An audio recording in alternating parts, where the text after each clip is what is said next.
Going on the mics now, and Hot mic. yep, hot mic and hot video, so.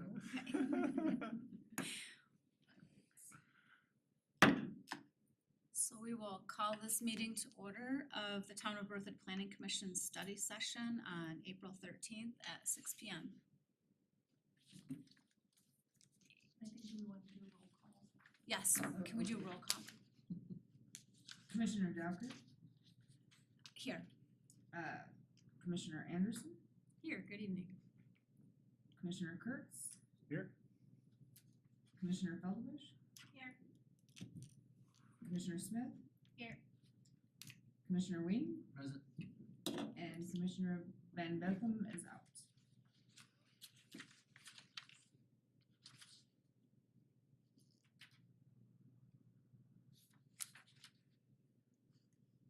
Oh, excuse me. I'll share. No. At this time, we will discuss agenda item number 3, the study session with guest speakers Tammy Tenoy and Sam Light. Yes. And I will turn it over to you. Forgive me for my pause, I don't have a cheat sheet, so I wasn't sure on how we wanted to move forward with this. That's okay, no, I Apologize. appreciate that, thank you. We're gonna make, it's a work session, so we're gonna be casual this evening, we can ask questions. And one thing I do need to find out is next meeting on the 27th, Chair Dowker will have to recuse herself and 2 other commission members have indicated that they'll be out. So that means we need all 4 that are left to be there so that we have quorum.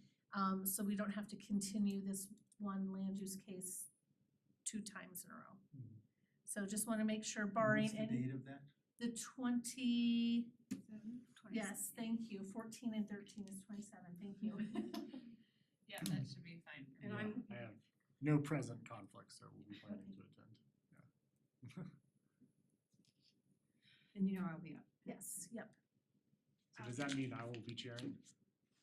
So that I think is are you the secretary? I am, yes. So maybe that would, yep. And if you'd like to, I have a script that I have run through the chair. Mhm. And if you'd like to meet before that time, just even over the telephone with the script, that will be in your e-notebooks on Monday. And go through things, I'm happy to do that. Yeah, maybe, I think that could be a good idea. I guess I'll look at it when it's in the e-notebook and confirm. I'll shoot you an email and yeah, maybe we can find like 15 minutes to just kind of review it, so. Sounds good. Okay, so with This is that, the most fun part. Minute for the gavel. You can come in and practice too if you want. so with that, we'll go ahead and get started. We're just gonna do some basic introductions. Oh, it's just, Oh, that's okay. So does anybody know who this man is? Something Roberts. No, but close, okay. All right, any guessing, anybody? I mean, I wanna say Teddy Roosevelt because of the mustache. I know, yeah. Teddy, doesn't he? But it, Well, he's not. This is Daniel Burnham, and Daniel Burnham is known as a father of American planning. He was an architect, so I'm a little disappointed that Commissioner Van Bentham was not here. He was an architect. He's the father of this American skyscraper. He was also one of the gentlemen that worked on the 1893 World's Fair in Chicago. And he was kind of he was one of the founders of the City Beautiful movement, which is how Denver then formed its structure as well. So it was a lot of classical architecture and points that led to scenic vistas and other places. So he is a great man, and one of his famous quotes is, let your watchword be order and your beauty and your beacon beauty.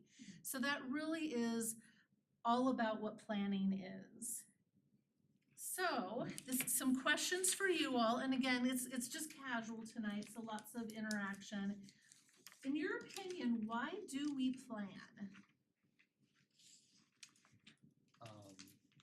Well, in my opinion, I think we planned because if you didn't,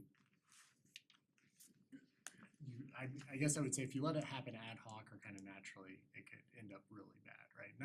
Not just from a look and feel, but from an infrastructure perspective, like the streets could be chaos, and yeah, it would significantly reduce quality of life in a place if you didn't have at least some blueprint to follow, so. So I think I heard you say efficiency, order, Yeah, and kind of a blueprint to follow too, yeah. I'm thinking more for safety reasons, maybe that's order, for health reasons, to preserve the environment, and to make sure we make the best use of our resources. Yep, so efficiency, order, safety, health, environment, and then resources. So all of those combine in there. Does anybody wanna share another idea? And maybe that's it. That's okay. Well, those are key points. Those are things I was thinking as well, and you know, the resources, a lot falls under that. It's the growth, it's the water, it's the capacity of handling everything that comes with a larger population. Especially over time, the longevity of the community. So the sustainability over the long, yeah.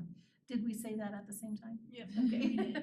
You know, I don't know that much about this legally, but it would appear that if you don't plan, then perhaps the surrounding towns and municipalities will plan for you. So I think you need to be cognizant of that, because I think there could be encroachment. So autonomy. Well, and aside from overlays with different municipalities, because we don't have townships here, but Michigan has townships, which is on top of counties, and so it's that other layer. If you think back to the 1800s, when they were looking at this kind of thing, I mean, you're talking about railroads and roads and the development and infrastructures, and so planning communities would go back to what he said on order, on ensuring that, you know, there were structures in place to help people shop and go to church and things that were important at the time for those communities that were growing, especially along like the railway and that type of thing. So social amenities as well as the infrastructure and the physical amenities. Yeah, I think a term that keeps coming to mind as I'm hearing these great comments is kind of like stewardship of the community, like just generally like, That's a good one. yeah, you know, taking what you have and at least doing no harm, but ideally doing better, right? That's a really Improving good upon word. it. Yeah, Stewardship of the resources. yeah. That's great. I wonder why that's why there's a city called Chaos. No plan. There's a city Varsity. called Hell in Michigan, so. Death Valley in California. So, Awesome. Planners with a sense of humor. No, I'm just kidding. No, that is good. So here are some examples Wow. of just why, what you just said, why we do plan. So this is Kibera outside of Nairobi in Kenya. And these are extreme examples, but it helps bring that point to us. There's no infrastructure. There are no social services. There's no sanitary landfill. Actually, there's no engineered sanitary landfill anywhere in Kenya. There are no paved streets. There are no building codes. There's no plan for, globally, we're seeing a mass migration from rural areas into urban areas. It's happening all over the world. And so Kibera is one of the world's largest slums, and it is happening on the outskirts of Nairobi because people don't have any place to go. They're wanting to come in for jobs. The next one is, over proliferation of signs. Now, You know, Berthoud may decide that this is beautiful. Right now, it would not meet our We have to code. Update our overlay plan. Yeah, it does not meet the Berthoud code, but you know, there's a reason why. Because if you've ever noticed when you're driving through a community, you stop seeing things if there's just so much visual clutter. And then this one here on the right, One other thing to call out in that middle picture, uh-huh, if you go back east is a lot older than we are. And this overhead lines, you can Yeah, I drive noticed through that too. many old towns, and that's exactly what they look like. Because there's they never did the underground, and now it's cost prohibitive, so, you know, it just technology wise and standards and codes, I mean, they just were different. yep, things changing, exactly. And then this next image, do you all, maybe you don't know, does John Snow ring a bell to you? With cholera. So John Snow in 1855, in I believe it was North London or South London, there was a big cholera epidemic. And John Snow this is early GIS. He went out and he mapped where everybody was sick with cholera. And then he was able to then trace people's footsteps back, and it went back to one well where people, you know, they didn't have running water, and so they all got sick from drinking water from one well. So that's an early, you see infrastructure here in Nairobi, just beauty and aesthetics and infrastructure planning here in the middle. And then here it's that whole health, safety, and welfare. So you all said it very well. We plan to make good decisions. And as communities grow, like Commissioner Wing pointed out, as communities grow, sometimes technology changes and sometimes infrastructure needs change. But we need to meet the challenges, and as we grow, those challenges are going to be even more complex. And it does require forward thinking. And these are some of the bullets for SMART growth principles and sustainable growth. So Commissioner Feldbush, you mentioned sustainability was very important as well. So infrastructure and service, enhancing and protecting the natural and built environments. Berthoud has a rich stock of historic structures and historic places, so we want to make sure those are protected as well. Disaster mitigation, I know there was a flood in 2013 that hit Berthoud and other communities. There could be a tornado or even a heavy snowstorm.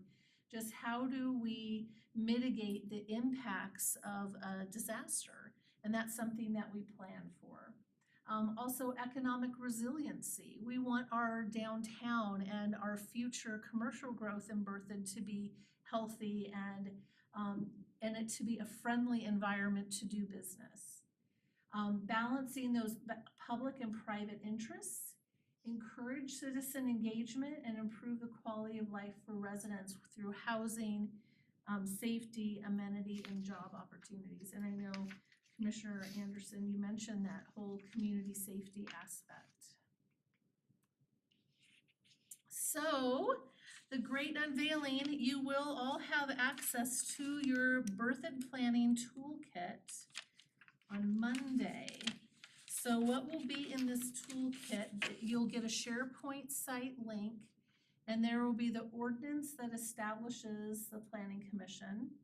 You'll get a copy of the land use code. There's like 470 pages, so no printing, but you will get a link to where that is, as well as the current zoning map, the comprehensive plan, which was adopted in 2021, and the future land use map, and then master plans, the draft master plan for First Street, some Third Street precedent images of what the town would like to see on Third Street, the link to the Mountain Avenue, which is in the land use code, our most current open space, transportation, and trails master plans as well.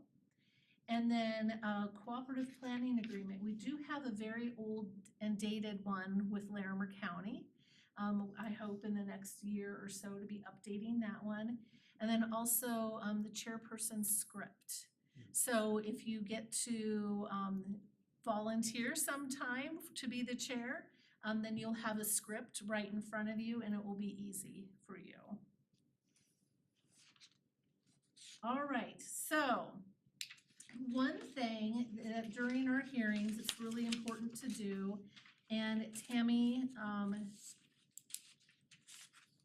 Tenoy will be talking a little bit more about how to stay in our swim lanes and how to stay out of trouble, because it's not Berthoud, it is everywhere, that it is so easy because you're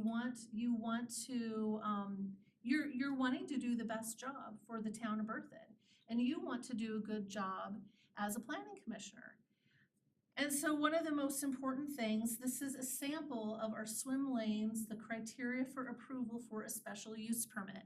And I don't think we've seen one of those yet.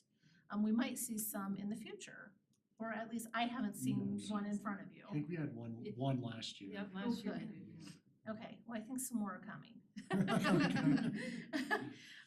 But these are the criteria for approval.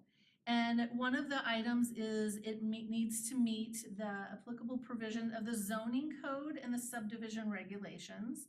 A special use permit really isn't a subdivision, it's how you use the property, but I believe it is in the subdivision regs. It conforms with the comprehensive plan. What is the vision that you all worked on with the public and the town board of trustees in probably 2019, 2020, and 2021 when you were adopting that comprehensive plan? And what was that vision? And does this land use uphold the vision? And then are there adequate services and facilities? So we talked about that, the infrastructure, social and physical infrastructure, and that goes back to why we plan.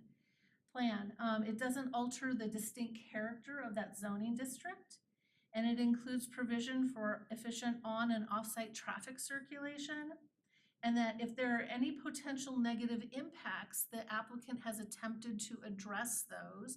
And this is where sometimes, and you all have done this, there were issues in a land use hearing, and you all came up with an idea to mitigate an issue. And so you added a condition of approval during a hearing, which is perfect. That's exactly what you're supposed to be doing.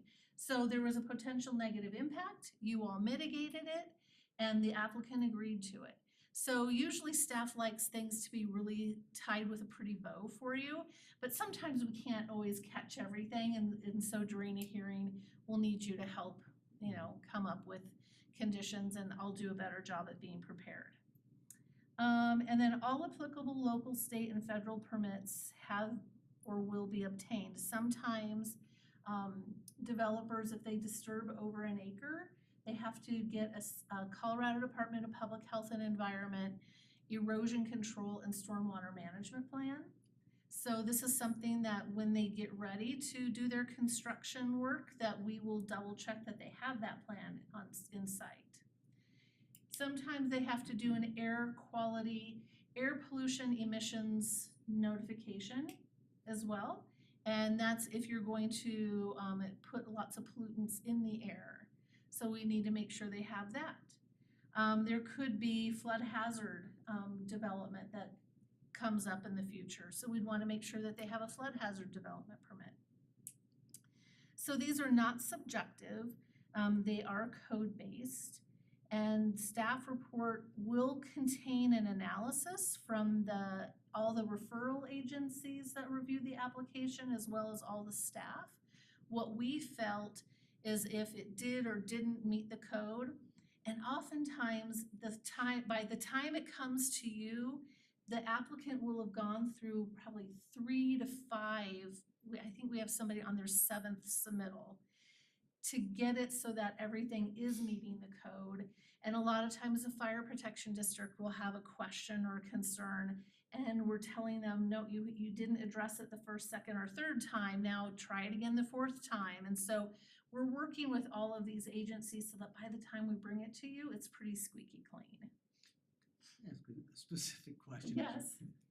It looks as though, and that there's a motorcycle dirt track being constructed right now on 287. So, The bike park? Yeah, that's I the, think it's the bike park. yeah, it's the future Richardson Park. is it, Bike is it all, it's got massive, it's gotta be motorized motorcycles as big as those jumps are. It's The all, BMX, I think, yeah, it's all BMX biking. is? And Non-motorized. and a So- mountain biking skills course, I think. Wow, cause there's dirt bikes out there right now, motorcycle dirt Mm. bikes. Oh, But where would that fall, like, from a zoning standpoint? What would that even, what would that be defined as?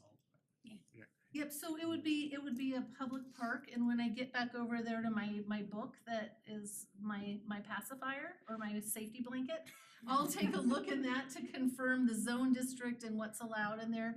But public parks and open space are, there is a land use category for that. Okay, and now tagging on that, so somebody with foresight or planning acquired land for the town. At some point, like these public parks and that, Yeah, or the town purchased it, so either the town purchased or they were donated. okay.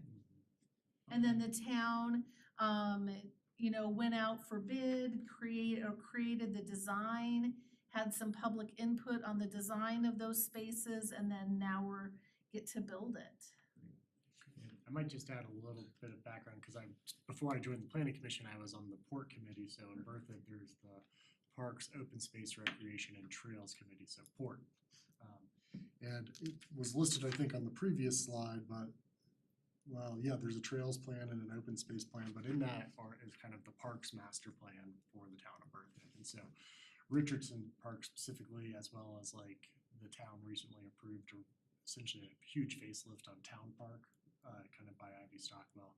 That's all kind of documented and went through a public process. And so what you see happening at Richardson on that west side of that reservoir has kind of been in the planning process, I'd say for, at least 3 years, if not longer. I'm sure people have had kind of a vision for it, but Thank you. yeah. And it's gone through iterations. I mean, they talked Yeah. about ballparks there and a bunch of other stuff over the years since acquiring it years ago, but yeah. Are you referring to where that bicycle thing is going in or another? Yes. Okay.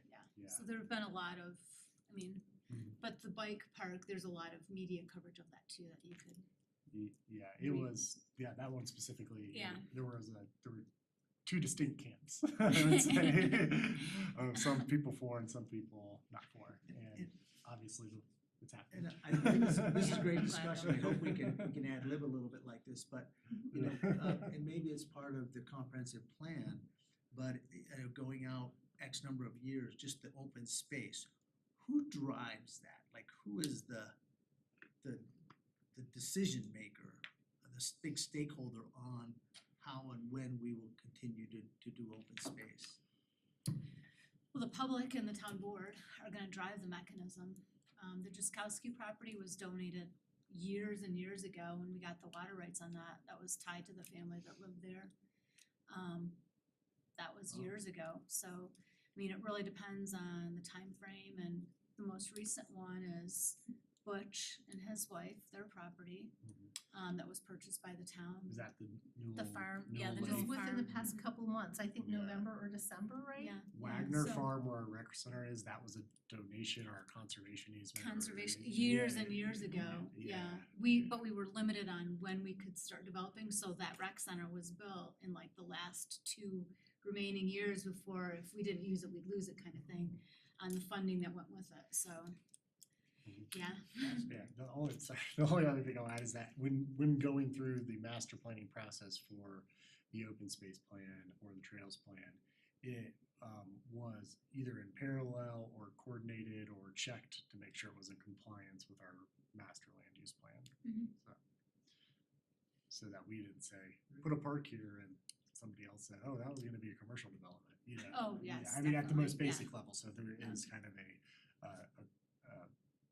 I guess I wanna say QC, but yeah, just a reconciliation there, so. Thank you. Good. So anyway, so the swim lanes that you see up here, this again is just an example. every type of land use application that comes before you will have a different set of criteria. There's always going to be one on the comprehensive plan, and there will always be one on zoning. Those are just kind of standard, and there's always going to be one on, is this particular request going to place an undue burden on resources, on the town's ability to serve? So those are three kind of knowns that you're always going to get, and we'll always explain that for you in the staff report. And if you'd like, sometime we can have an anatomy lesson on the staff report as well. So it's entirely up to you all. You're seasoned planning commissioners, and I don't want to make any assumptions, but if you'd want to tear apart a staff report sometime, we can do that too. But at this point in time, unless you have any questions right now, I am going to turn it over to Tammy Tenoy. She is an attorney. She is the executive director of CIRSA, and CIRSA is the state of Colorado's insurance provider that keeps us out of trouble. And also on Zoom, Erin Smith is on, and she is the town attorney. So she's listening as well. And let me close out of this, Tammy, and I will get this open for you.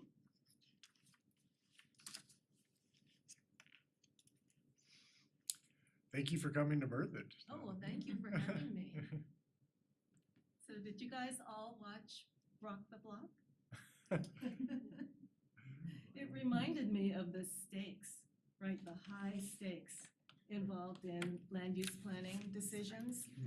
Because, you know, I was kind of blown away by the beauty, not just of the development, but of the area. And indeed, I'm blown away by the beauty of Berthoud every time I come here or drive through.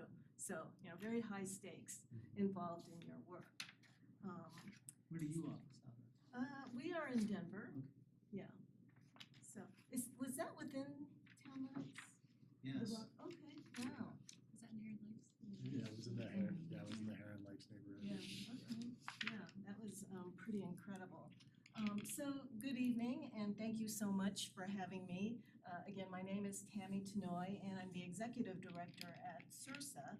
And as Ann said, we are your public entity self-insurance pool, and so we're literally your partners in risk management. And in the event that you have claims, you know, as long as they are a covered claim, then we are here to partner with you in managing and guiding the course of the claim, we hope, to the best interest of the town. We also do a lot of preventative work because we would rather, and I'm sure you would rather, avoid the claim as opposed to having to deal with it. My own background is as a municipal attorney. It's been a few years now, but there was a time when our law firm was the town or city attorney for some of your neighbors, Dacono and Firestone and Milliken. Actually, I was the Milliken town attorney for a time and thoroughly enjoyed my time with all three of those communities. I'm going to just change this display setting. Can I ask you a quick question? Yes. So is CIRSA a private insurance company? Great question. We are a pool formed by intergovernmental agreement of the member municipalities that make up CIRSA. So over 280 municipalities and other public entities are partners in the IGA that formed us. And so, you know, we collect funds from all of our members once a year. We pool that money to create a loss fund from which we pay claims and defend claims, and also to purchase, you know, high limits of excess coverage so that in the event that there's a very large settlement or judgment, you know, we've got reinsurance or excess insurance partners there to protect you. So that's essentially what we do at CIRSA. Is it considered a nonprofit? We're actually ourselves a governmental entity Okay. because we're created by IGA. So great question, thank you. And we're in fact governed by a board of directors made up entirely of municipal officials. So we're here to serve your collective interests as well as the individual interests of each member. So congratulations on your appointment as planning commissioners. May I ask each of you how long you've been on the commission? Less than a year. Okay, I think I started in November of 2020. okay, I think less than 6 months. okay, A little over a year and a half, but I was on 2 other plan commissions before this. okay.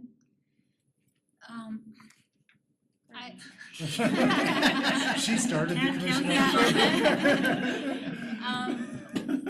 2012, I was a town board I was a elected trustee, and we, at that time, it's changed now, but I was one of the trustees that was also a liaison to the commission. So on and off for a long time, but the first woman chair, so. Okay, awesome, thank you.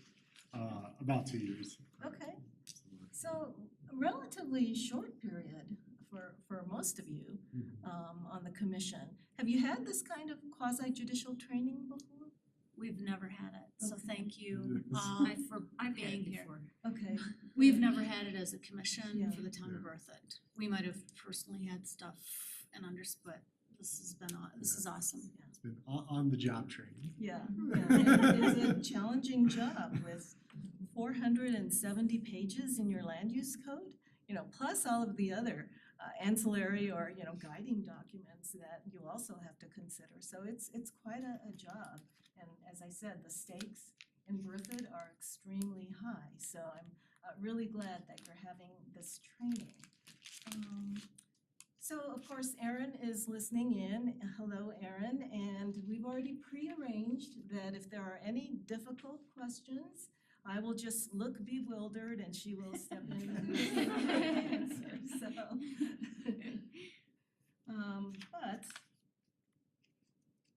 we've covered what SIRSA is, over 280. My experience knowing Tammy and Sam is that there isn't any question that throws them. So they are expert and we're lucky to have them here tonight. Erin, thank you for that vote of confidence, and I hope I can justify it.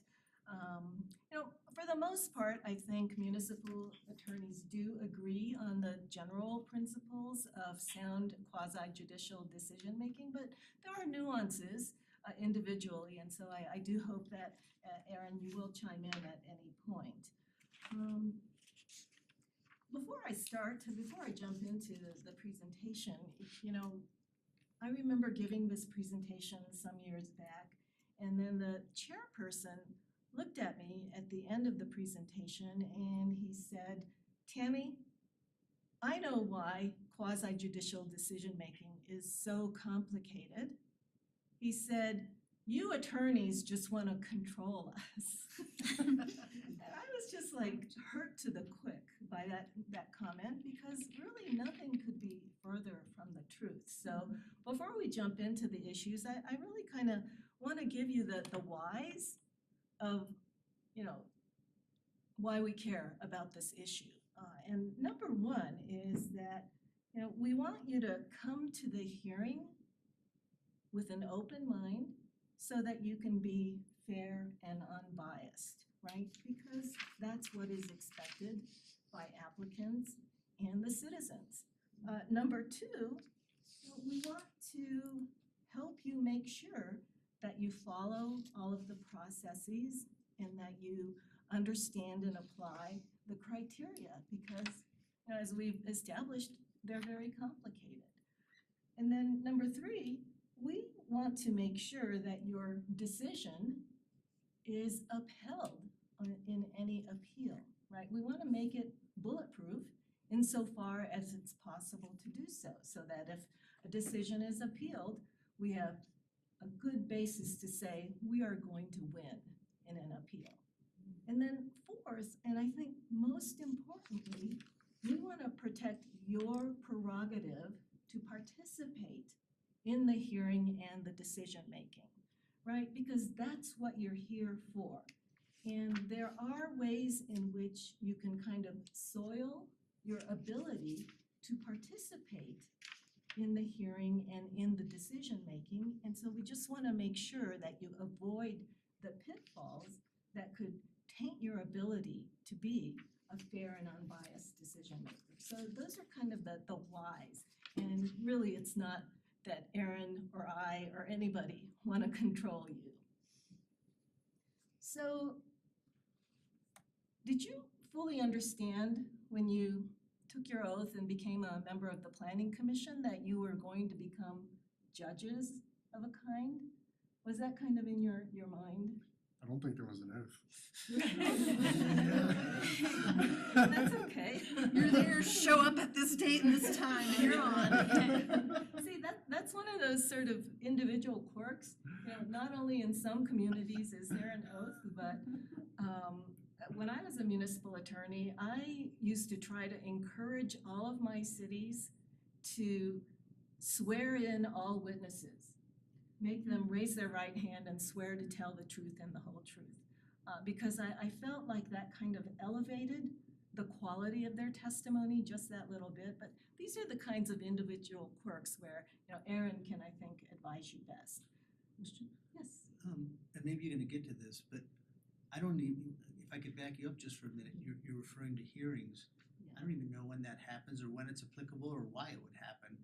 Will that be part of this? It will indeed. Okay. It will indeed. And I looked at your agenda and there's a good deal of quasi-judicial stuff. You know, anytime that you have an individual applicant, most likely that is a quasi-judicial hearing. So that's the kind of matter on your agenda to which I'll be, you know, Okay. directing my remarks tonight. But I will help you, I hope, with sort of spot the quasi-judicial action. So very, very high stakes because property values, right? Colorado, Berthoud.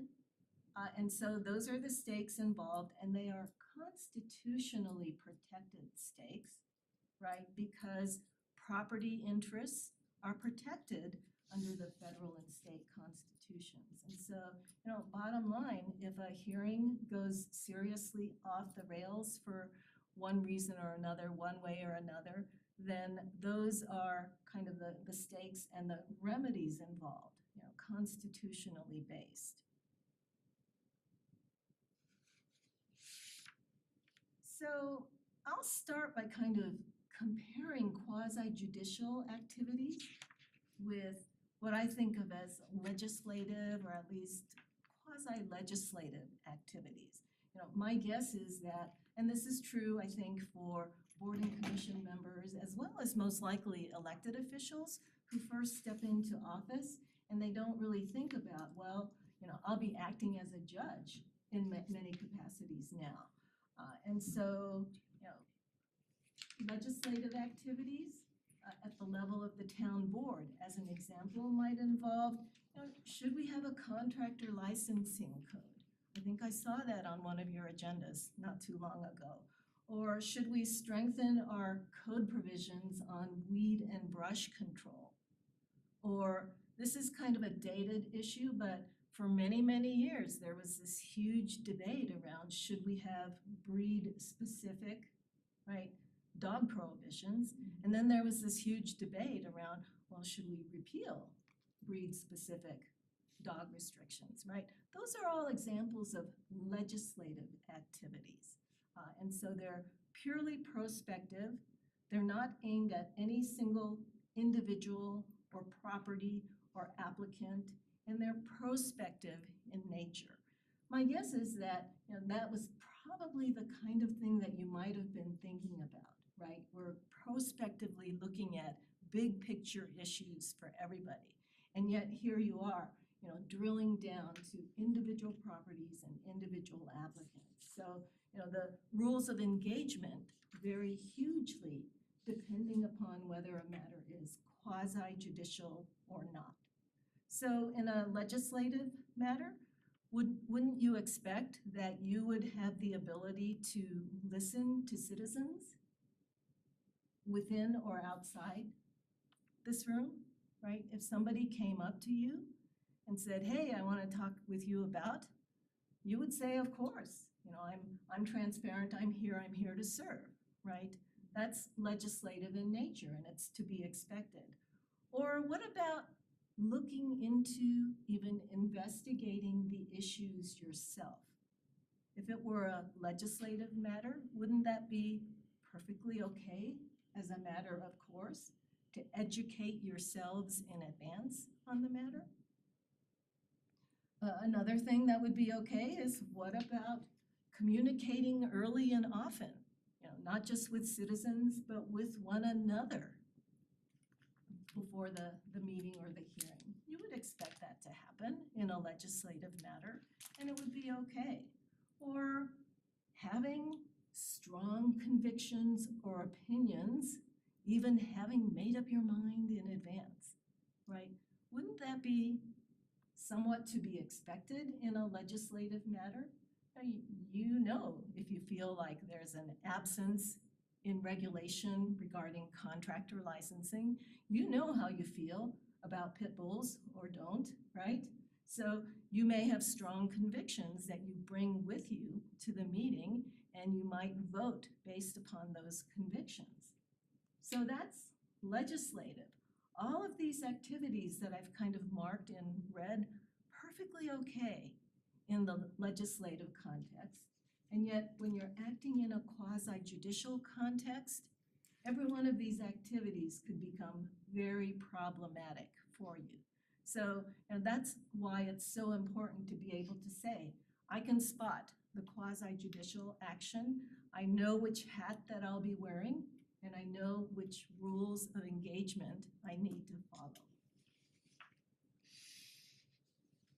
So, you know, in your context, what might be an example of something that doesn't look quasi-judicial to you, that might come before you?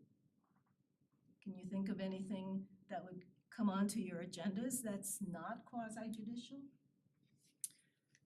Changes in the development code. Yeah, yeah.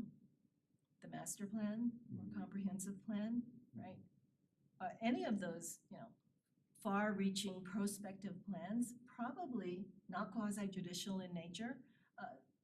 I made up this term, quasi-legislative in character, right?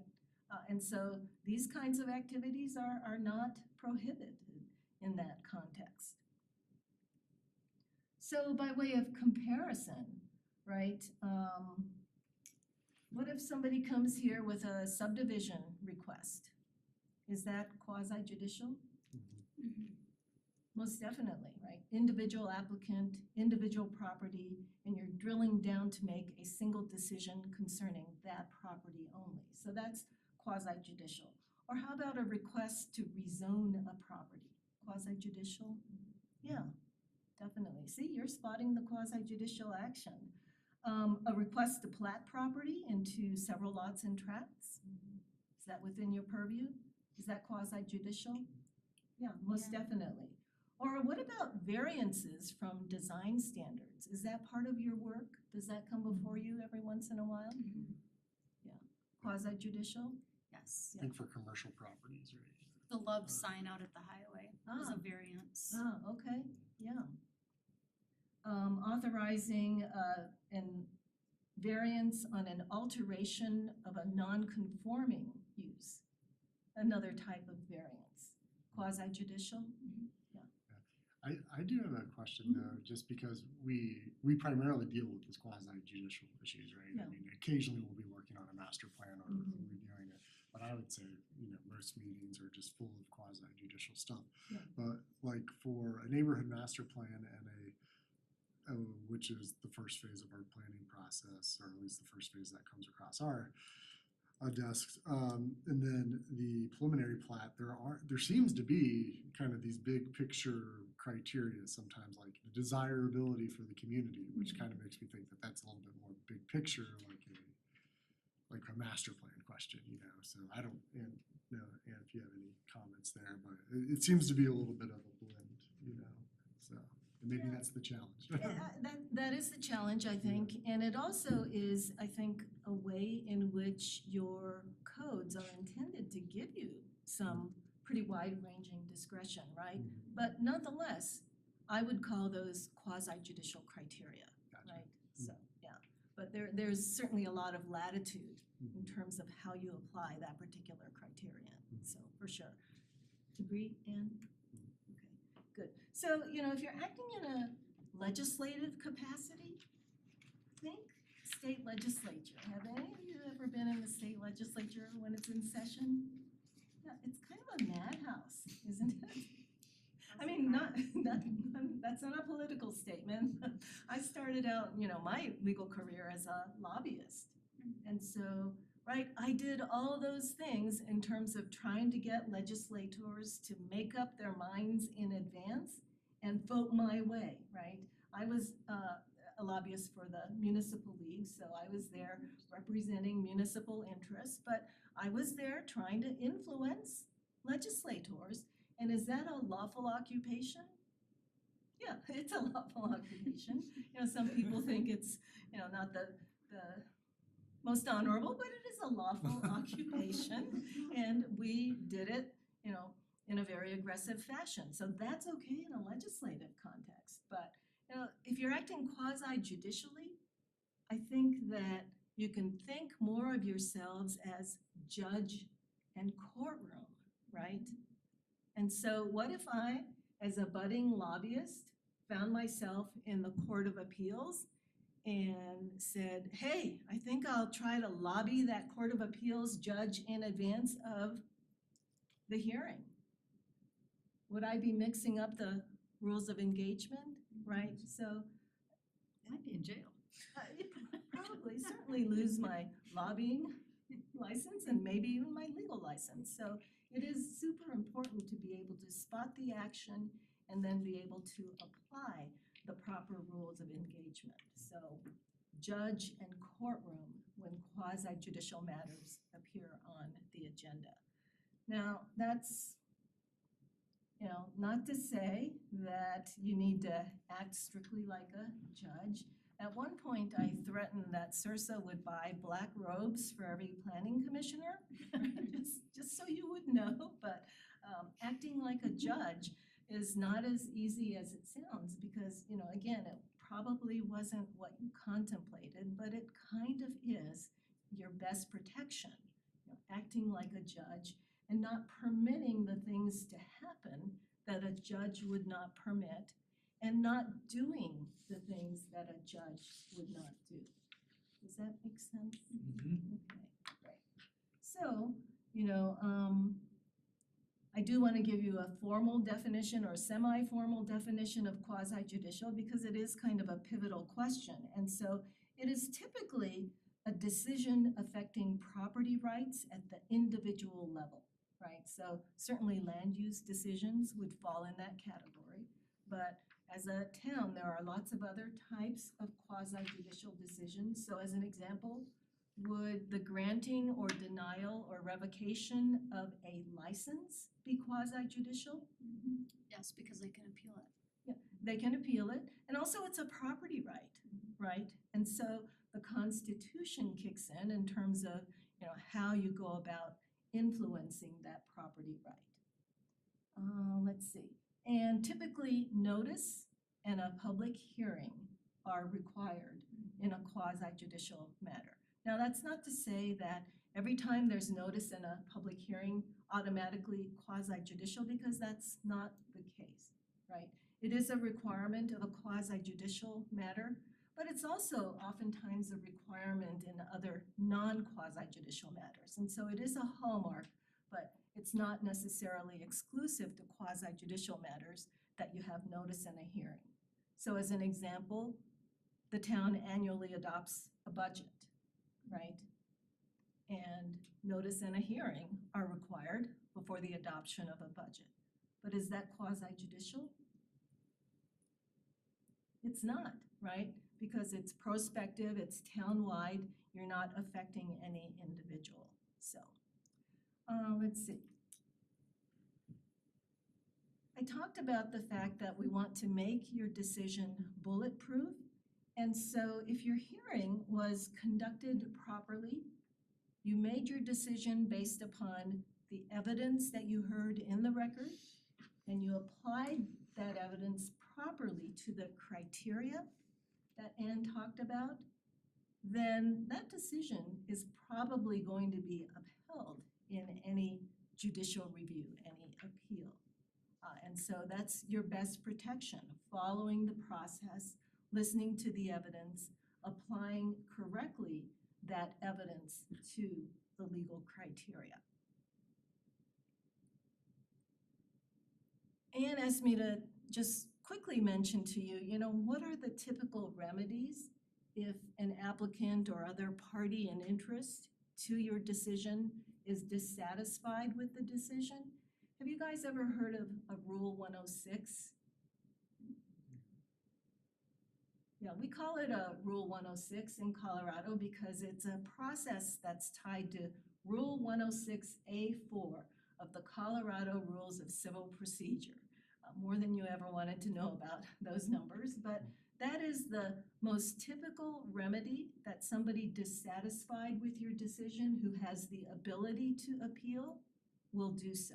So they will take the record of your hearing, they will take your decision, they will take the legal criteria that you applied, bundle it all up in a package, probably with a transcript of the hearing, and then hand it over to a district court judge and say, hey, judge, we think you guys did wrong.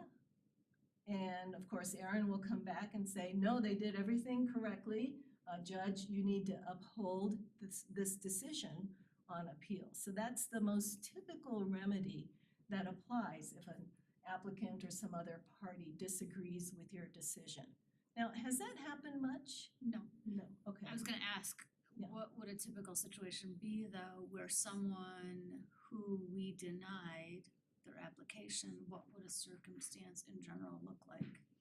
Yeah, I'm gonna guess that to the extent that your decisions are recommendations that are passed on to the Board of Trustees, that most of the time, and Erin, correct me if I'm wrong or you've seen any instances where this wasn't the case, but most of the time, the applicant will wait and take another crack at the decision they want in front of the Board of Trustees. And so those decisions that are most likely to end up in a Rule 106 appeal that come from the Planning Commission are those that are final, right?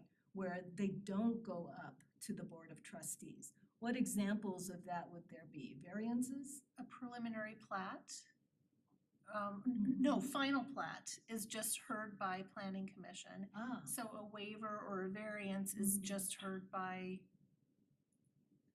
Planning Commission. Yeah. But So- definitely the final plat. Okay, yeah. So anything that's final where they don't have another, bite at the apple with the Board of Trustees could be subject to an appeal. So Jan, in all your years, has it ever happened? No, Wow. not praying that it doesn't. So have you all heard of the Martin Marietta case on Highway 34 with Weld County? Mm. Oh, boy. So Martin Marietta, Is it active or is it? no, been it's settled? done. Martin Marietta wanted to go in an area. It was near Indian Head subdivision or Indian Hill subdivision in unincorporated Weld, just south of Highway 34, right at the county line road between Weld and Larimer County. And Kind of like a Windsor-ish kind of area. No, it's right over, it's. Oh, Loveland, yeah, it's close to Yeah. where Johnstown Yeah, could Johnstown, come that's what I meant, yeah. up there. Yeah. And the neighbors were very opposed to the application Mhm. and were very, very active. Planning Commission heard it, had a vote, sent that on to the Board of County Commissioners. The Board of County Commissioners had their vote and they approved it. The neighbors then sent it to District Court. District Court said, no, the county commissioners went beyond their swim lanes. Then the county commissioners then said, no, we didn't, it went back to court. Then it went to a district court and a bigger court in Denver. And that court said, no, the county commissioners did do what was right, and that kind of put the end to it. But it took about 2.5 years to go through all of that process. So it's a lengthy process. All of the documents are, have to be reviewed. It's an expensive process, and then it prohibited the applicant from doing any work until it was settled as well. Wow. Yeah. So it does happen in Weld County, and I know it has happened in other jurisdictions in northern Colorado. And as communities grow and as that urban-rural interface is going to start coming together more, I think just, following our criteria for approval will be even more important to keep you all safe, to keep the town safe. And from my perspective, part of why I think we've been fortunate, knock on wood, is that we've really had great staff that we've worked with. We've stayed in, we've really worked hard to adhere to, even if there were, packed rooms of people that didn't want something to move forward, if everything was in order and it met with the comp plan, or all of the things that we look at to say, is this what our community told us they want, then we did or did not. And we haven't approved everything that's come before us, but when we didn't, it was because the staff had laid out, these are the reasons it doesn't meet the stipulations that you've got in your development code and your comp plan, that, whether it's large apartment complexes that don't fit with the comp plan or that type of thing. I mean, so, relying on staff and CIRSA are the safest bet for anyone that's a commissioner.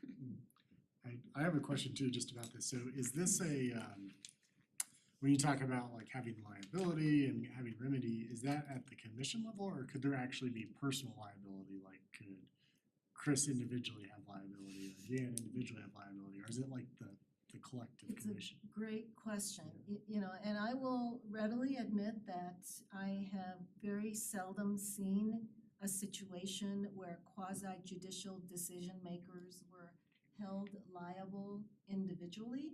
It doesn't happen often, but there is the possibility.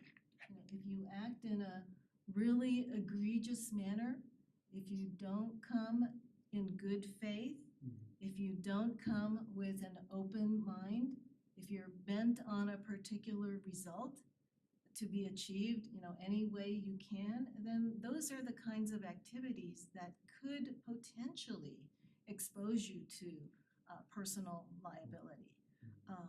And I'll just kind of wrap up on the Rule 106 part. Rule 106 actions are actually things that we as municipal attorneys kind of welcome, because we know most of the time that these hearings are run very, very well. We know most of the time that you have an excellent staff report that helps guide you in the swim lanes, right? And gives you sort of a path in terms of evaluating the evidence, right? And so there have been Rule 106s that I defended where I was like, thank you, staff, right?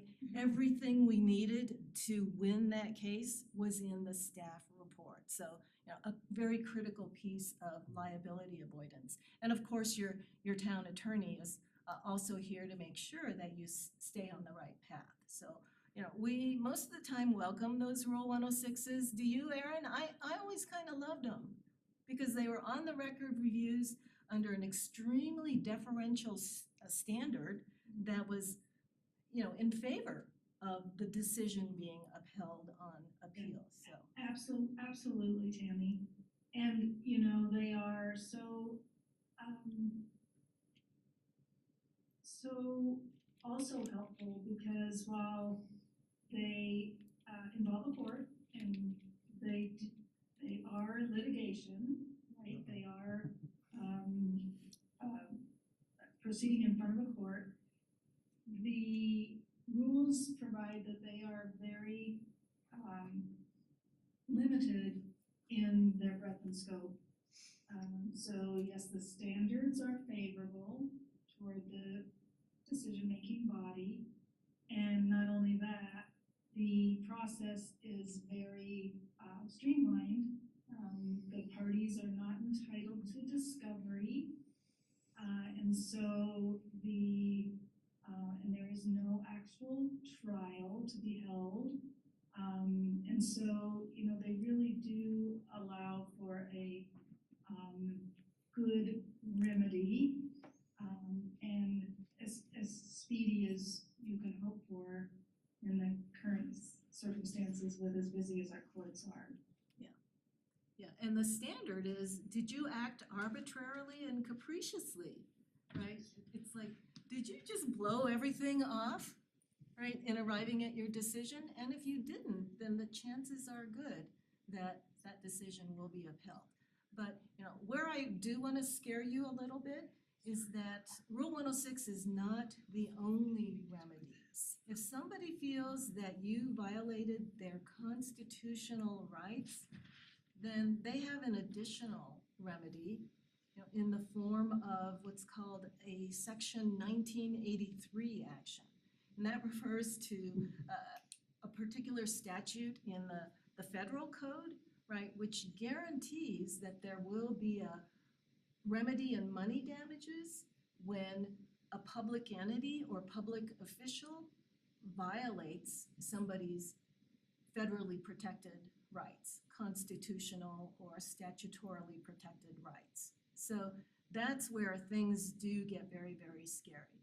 Because it's one thing to say, oh, we'll shove off all these documents and the transcript and see what the district court thinks, but it's another thing entirely to end up in a Section 1983 lawsuit, where potentially, right, if you were individually accused of having been the actor, right, who violated somebody's constitutionally protected rights, then yeah, that could raise the potential for individual liability. Now, I don't want to scare you too much because, you know, it's not something that we at SURSA want to see you exposed to. And so that will definitely factor into how we handle, how we work with the town in managing the case to a conclusion that's, you know, workable from everybody's standpoint, because, you know, at the end of the day, you know, there aren't very many circumstances where we're willing to look a planning commissioner or a staff member of the city or town and say, you know, sorry, you're gonna have to pony up some money out of your own checkbook, right? That's not a circumstance we wanna see, but certainly, you know, there are contexts in which that can become inevitable. So hopefully not in the kind of work that you do, but, you know, I don't wanna say never. And I apologize. Tammy's computer decided to update on us, so that's why we lost everything. So I I'll have keep the going, yeah. Packet with the, Oh, okay, yeah, I did too. okay. So that's Section 1983. And so to just sum up this part, you know, if you've carried out the hearing properly, right, you followed that formula for evidence plus criteria equals decision, then I don't think you're going to have to worry for the most part. So what are some of the ways in which thinking like a judge might come into play? And I'll give you some examples. So what if you know stuff about this particular application or this particular applicant? You know that stuff, right? Even if it never appears out of anybody's testimony, it doesn't appear in the record, you know this. Should you be using what you know to be true as part of your decision making? You can't. You can't. You can't, right? And so that's acting like a judge. A judge kind of shows up at a trial or a hearing kind of with an, I don't want to say an empty mind, but right, he or she has emptied his or her mind of all, right, that they think they know, right? And they are waiting on the parties to fill that mind with what needs to be known. So that's one way in which you can act like a judge, right? Put aside what you think you know. Let's see. I have a Yeah.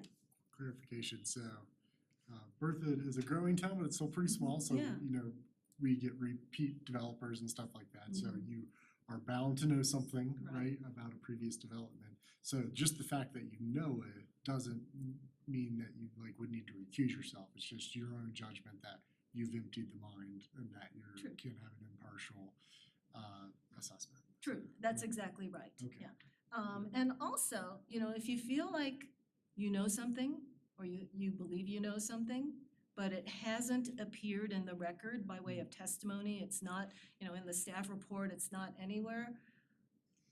There are ways, and Erin, help me out here, cause I might be kinda treading close to a line here, but there are ways to ask a question for clarification, right?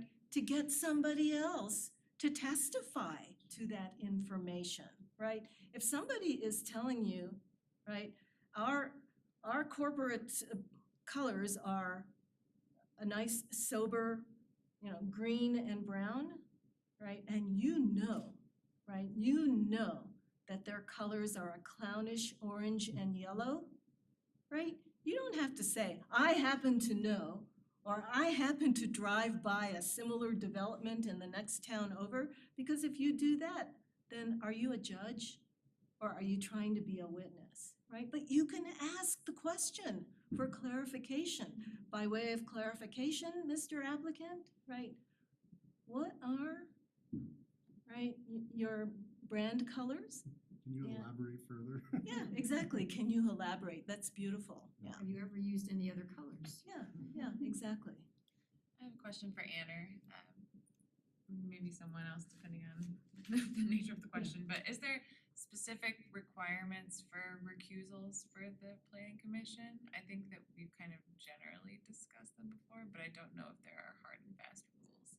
So I'm gonna also let Tammy and Erin answer Okay. that, but what I've always gone by is even if there's an appearance that I have a conflict of interest, let's say that Chris, you're going to be presenting, you're a developer and you are my second cousin and you know, we've gone to church together since we were 5. You know, even though there could be an appearance of a conflict of interest, it's better to be conservative. But what I've been told is that if you can gain financially from a decision, that's really the line. But that's the limit of my knowledge, so I'm gonna turn it over to the attorneys now. And I just want to add a practical note to that, you know, for example, where I live, once I actually got a copy of the notice of the hearing, because where I lived close enough to where it was. And to me, that was enough probably to create that appearance of, you know, that I might have an interest in this. And the second time, same development came up, for me, it was, I knew that some of the decisions on that would have an impact on the value of my own property. So I knew I'd better recuse myself from that one. So I think it's those are kind of two examples of situations. Yeah, and you know, I'll definitely ask for Erin to weigh in, but I would say a financial interest, right? No brainer. You have to recuse yourself. If you know that you reasonably cannot be impartial, right? Or if the circumstances are such that the rest of the world reasonably thinks you can't possibly be impartial, then I think that might be another good circumstance to recuse yourself. You know, I do think you have to be cautious about recusal. You know, I've seen this more, I think, among the elected body than I have with the planning commission. But man, some of the decisions that come before you are really tough ones, right? It's like you're gonna make somebody mad no matter how you vote. So you pull something out of the air and say, I'm gonna have to recuse myself. When really what you're saying is, I'm too chicken to do my job, right? And like I say, I don't see that often before the planning commission. I've occasionally seen suspicious recusals in front of a council or board. Not this board, of course. So you do want to be careful about, you know, having something that you can grasp onto as a proper reason for recusal. And I think I would add too that Anne and I are always available if you want to talk out a concern. Because we have to remember that, you know, these rules are, if they're too formulistically applied, as Tammy's pointed out, then, you know, you're not really allowed to do what you were appointed to do. And there are lots of smaller towns and cities in the state of Colorado. I grew up in a particularly small little town, the town of Leadville. And, you know, it's going to happen that you are gonna know people and your property is necessarily gonna be closer. But I think as the commissioner who spoke earlier tonight said, you know, it's one thing to have your property be close to, say, the property that is the subject of an application. And, you know, there may be a sense that it may impact your property values, but that's not always the case. And what I always counsel my planning commission members and electeds is that, you know, in those harder calls, right, where it's not so obvious, you really do need to ask yourself, with the help of myself and Ann, you really need to ask yourself, can I be fair and impartial? Am I gonna make my decision on the basis of the evidence, or am I gonna be making my decision on my personal interest? And if you can say to yourself, you know, I feel like I can be objective and I can make my decision on the basis of the evidence that's presented, then I think, you know, again, with guidance and someone to talk it out with, that you should feel comfortable with that. Yeah, good Yep. advice. So oftentimes, Erin and Tammy, if you feel as if you have a conflict of interest, you again call myself.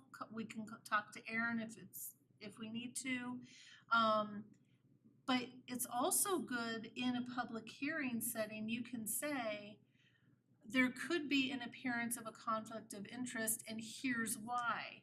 However, I feel as if I can be impartial and give the applicant and the public due process because of X, Y, and Z. So you're just fully disclosing the potential, even the appearance, and you're stating on the record why you feel as if it's not a bad thing. Is that something that could be challengeable in court if they didn't get the decision they wanted, let's say, and the commissioner had made that disclosure? Yeah, I love that question. I mean, Yeah. could that be something that was challenged? So, I call this sort of the power of cleansing the record. So let's say that, you know, before the hearing, maybe before you were even appointed, you wrote a letter to the editor of the local paper, and it sounded like you were awfully against, right, this proposal that's before you now. And you're like, well, but that was so long ago, right? I did not know that this would be coming before me in this capacity. And I promise you, I can be fair, I can be impartial, right? And I will listen to the testimony and make my decision based upon what I hear tonight. So if somebody had a conflict like that, you know, kind of affected the appearance of impartiality, if it's disclosed, right, and then a statement is made on the record, and then maybe the chairman is so sophisticated as to say something like, any objection, Mr. Applicant? Hearing none? You're cleansed, right? And we've It's- had situations like that actually, because Berthoud is such a small town. Yeah. So, on the commission in many years prior, those situations have come up. And you don't think that is something that could be challengeable or has a degree of, would be something that could win in a challenge? I think so, and I would, you know, caution you to say, please say that with a straight face, you know, say it with the Conviction. can I look myself in the eye in the mirror and say it with a straight face, right? So if you can't, if you're just kind of going through the motions, right, and everybody knows it and you're kind of smirking, then I would say, yeah, not so much. But, you know, a sincere statement like that put on the record, plus any objection, no ma'am, right? Right, yep. I would say that any objection has been waived, and it would be difficult for a judge then reviewing that transcript to be able to look behind, right, the statements that were made and the fact that, right, your participation was essentially okayed at that moment. So somebody would not be able to come back later and say, oh, it was just the heat of the moment and I really didn't want her participating, right? So most of that though hinges on maybe getting the applicant to agree so that it appears to be a waiver. Yeah, and you don't have to be like, here's a signed waiver for you to, right, review and put your signature on. You know, I think you can do it in a very elegant, simple fashion because nobody wants to start off by making the commission angry, right? So No, I like that whole idea of Yeah. trying to get get the applicant's buy-in. Yeah. Because it would seem to me much more defensible if we did get a challenge. Yeah, exactly. So, and it doesn't And have not to be a just big the deal. applicant, I mean, when you do something like that where you disclose it and then the commissioners agree that there's not a concern, it's not just the applicant, but the public who are gonna give testimony that have the buy-in to believe that they're gonna be an unbiased judge in hearing everyone's testimony. And for instance, I mean, I'm recusing myself from the next meeting because I'm the ED of Habitat. And Habitat is very directly involved in the project Harvest 47. So that would be an obvious conflict. I would say we've done that quite a bit, not like in a binary of like it's opposed or not opposed, but when we have like a stipulation entered into the record, we will often work with the applicant first, kind of like in a live setting to say, is that agreeable? You know, and kind of get them to say that's agreeable before we make a motion. It doesn't have to be, you don't have to make a big deal out of it, just, is that Just get it fine? on the record. Exactly, yeah. Erin, I don't know if you have anything to add to that or whether you're kind of tearing your hair out at this. She's driving it right now. No, as I say, I mean, I think you just have to take these things as they come, and there are lots of resources on always available and will be available, and we want you to feel comfortable doing your job and not have to have a lot of anxiety over these things. So, let's call on people to talk it through with you, and we'll help you get through that. And a lot of times it's a case-by-case situation. Yeah, and oftentimes, Erin will be there to kind of help guide that process of, getting the cleansing and then the waiver put into the record. Let's see, do neighbors ever contact you about pending matters? They hear or see that something is on the agenda. They can't attend the hearing, but they would like you to know the 25 reasons why they want you to vote no. Does that ever happen? I've had people bring it up in casual conversation, not like actually them really voicing an opinion, but just being like, oh, hey, I saw that this development was proposed, or more so the comments I get are like, I saw a sign, like, like the Yeah. red sign that says development proposal. They're like, what is that? Yeah. Do you know? And I'm like, actually, I mean, I could try to look it up, but really those signs are put up before it comes to us, and so it's something that's gonna come to us in the future, but And we've it- probably nor- all bumped into someone at Hayes saying, is Safeway coming? Yeah. Sure, yeah. Yeah. I've had neighbors do that just because Yeah. where I live is still being developed, so parts still being Yeah. developed. And I usually say to them, look, you can always come to the hearing, here's where you can look this up online. Don't really say too much one way or another about Yeah. what that is. Yeah, Exactly. I hear a lot more of just kind of pro or against just growth in general, Sure. which is like, I guess at the legislature level, right, or Yeah. the master plan level, and then we do get a lot of that feedback in written comments and in-person comments, but I do feel like folks are more voicing their concerns, like they don't like our comprehensive plan versus they don't like Yeah. this specific development. Yeah. So, You do want to be careful, when citizens or neighbors contact you because again, if you're acting like a judge, you don't really wanna have those, outside the hearing room conversations. And you certainly don't wanna make a commitment, yeah, you've convinced me, I'll be voting no. Right? Or talking amongst yourselves before the hearing. Many a council has gotten itself in trouble because they not only talked amongst themselves about pending quasi judicial matters, they did so back and forth in emails, right, which were all found in discovery, and it was like, well, all of you seem to have made up your mind before the hearing. Is that judge-like in character? No, not whatsoever, so, yeah. From what I hear, in Colorado, isn't it inappropriate for more than two of us to be talking at the same time without it being a public hearing? Well, it's true. About an issue? Yeah, the open meetings law does come into play when 3 or more or a quorum, whichever is less, gather together to discuss public business. Then that will be an open meetings violation unless it was a properly noticed public meeting. So yes, you're absolutely right. And the weird thing about the open meetings law is that emails can be a meeting too, because, if you're doing reply alls back and forth, then pretty soon it does look like a meeting. So, yeah, good point. Is it true that that covers like texts and stuff too now? Texts. Phone texts? Yeah, I and mean, stuff? those are writings, Right. right? So. I'm trying to think of the bandwidth, because I know that Yeah. our town board a few years ago ran into that issue with open meetings on how they were conducting business. Yeah. They were also considered chain meetings. Okay. Mhm. The town clerk and I, literally when we got hired on, walked into that situation where it was being investigated. But yeah, it was a chain meeting. So it was one person contacting another person, contacting another person. So they were trying to make it not look like there was a meeting going on, but in actuality, there was. Right. Yeah, one way or another, you talk to all of you in a serial Like fashion a game of and. telephone.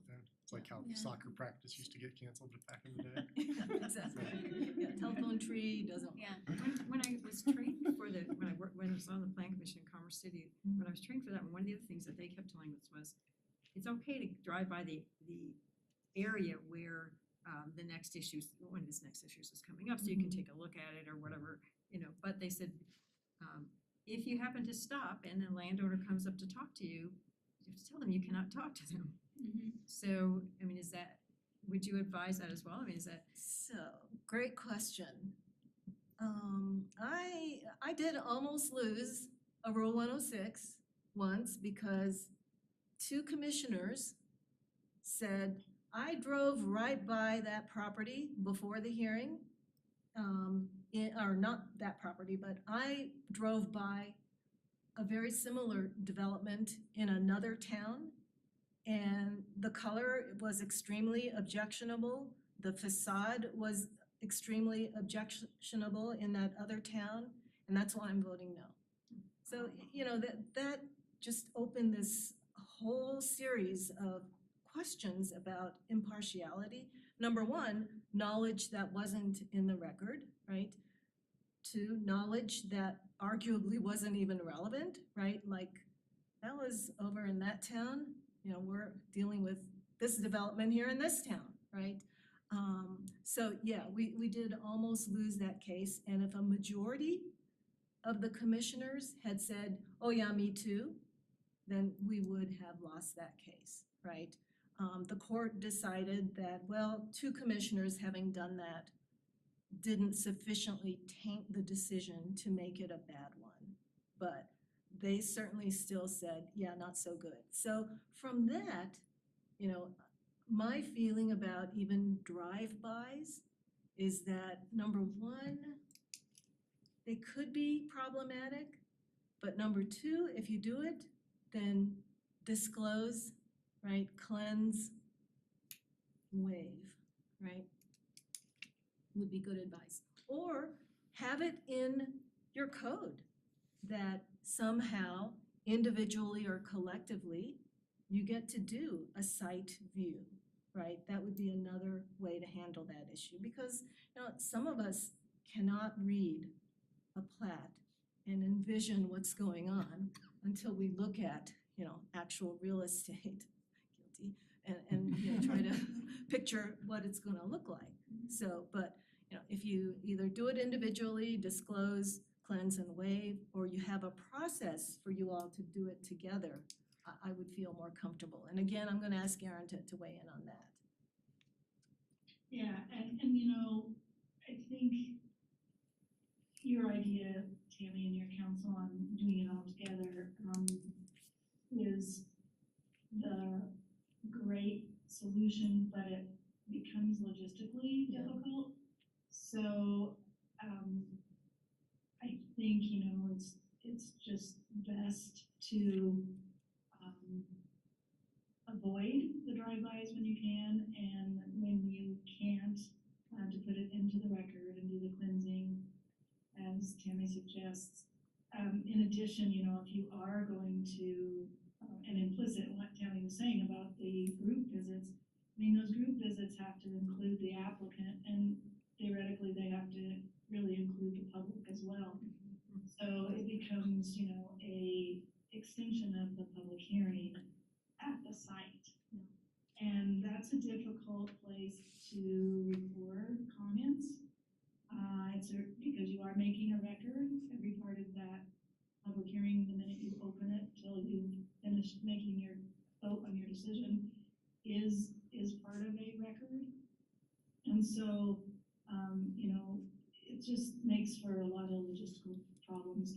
I have had clients in situations where it really was going to be helpful and there was really no way around going out to the property, but everyone was invited and we advised that there would be no oral comments, right? No Nobody talking. would ask, no talking, nobody would ask a question there in that, out at the site.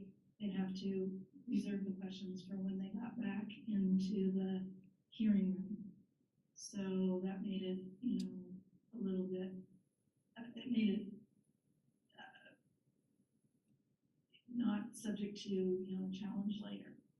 Good point. So on that, would you all like staff presentations to include photos of surrounding properties?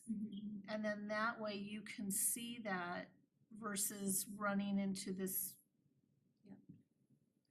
Especially when situation. it comes to stuff, because I'm sorry to interrupt, but I think that's a brilliant idea, because especially when we think about all the questions we get with transportation, and like on County Road 14, when we were talking about line of sight and left turn lanes and people coming out and how fast it is there and people walking along the road. If we can see photos without driving that road or recalling it from having been there or something, I think that's really beneficial because it's part of the packet, so they know we're seeing that information.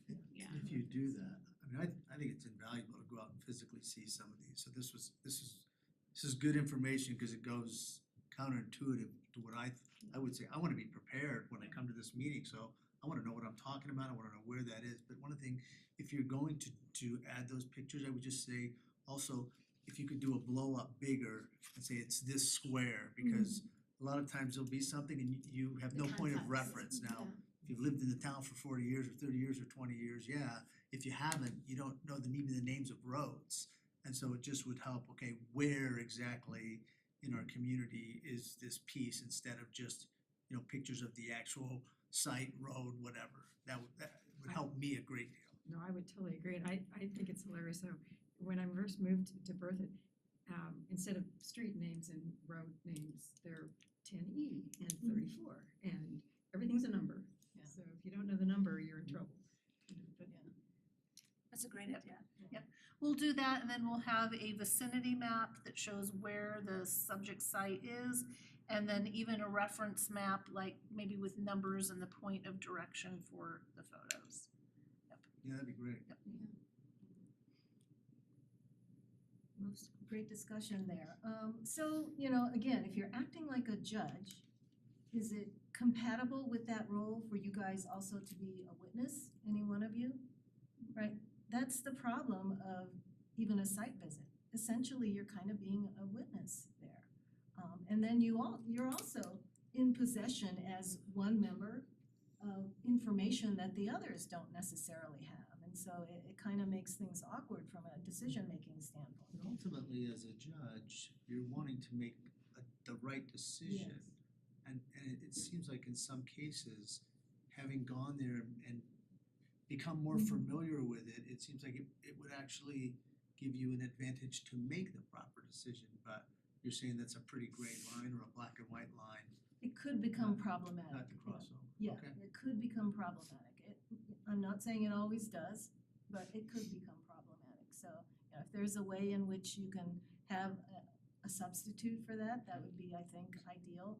Or failing that, then please do make sure you disclose I've done that. just the opposite, and because every time we had something, it's like, I wanna go, what are we talking about? I wanna go see it. Oh, yeah. And so, again, it wasn't intuitive that I couldn't do that, so this was very helpful. I think it's really helpful and beneficial. I think it's for all of us, Yeah. so, yeah. Yeah, and if you're a judge, should you also be the investigator, right? I think it implicates those different roles as well.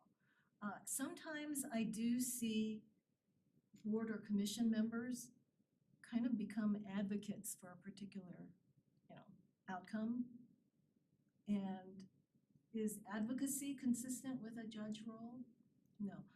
I'm trying to remember if this might even have been in Berthoud many, many, many years ago, but Well, shouldn't we be advocates for the comprehensive plan? I mean, yeah, so absolutely, if that's it's a like, hey, criterion. the comprehensive plan is X, Yeah. this developer is doing exactly X, it would be like, yes, I'm very supportive of that because it aligns with, But you're talking about the development code and things that we've got that are our legal foundation.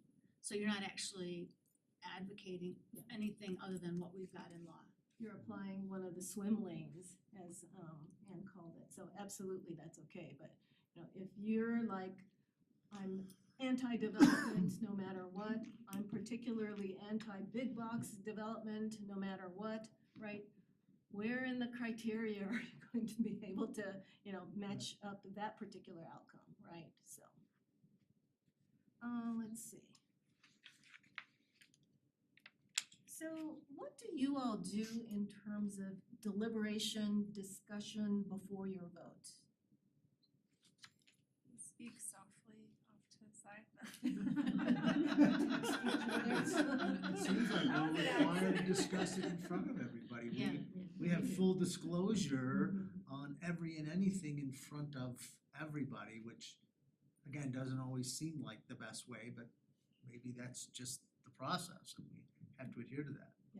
But following this, and I've talked to Ann, we are gonna stay closer in our swim lanes when we do have, when we bring it back to the commissioners for discussion at the end of a public hearing and we've gotten all the questions asked and answered of the applicant and the staff and we bring it back.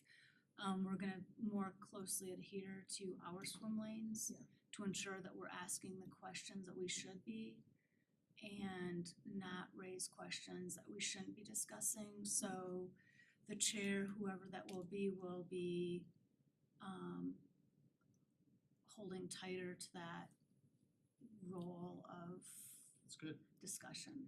Perfect. And you can always ask staff. I had made the assumption you had all been on the planning commission for a long time because of the rich conversations you all have been having during the deliberation period.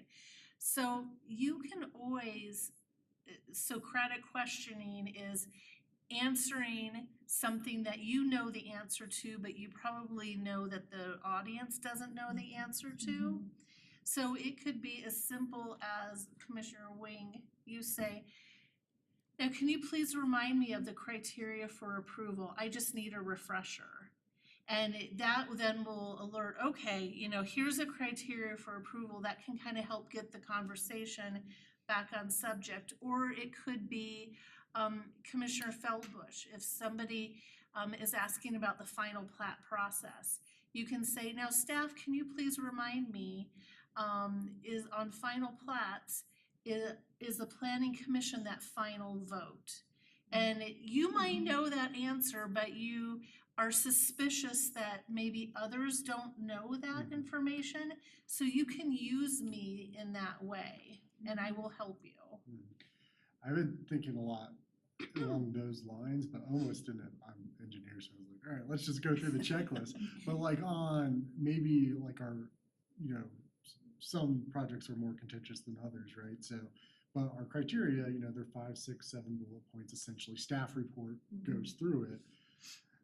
I don't know if it would be out of line, but I think on some of the bigger ones, it might help to just literally, when we bring it back for discussion, just the chair reads criteria number 1, anybody have comments?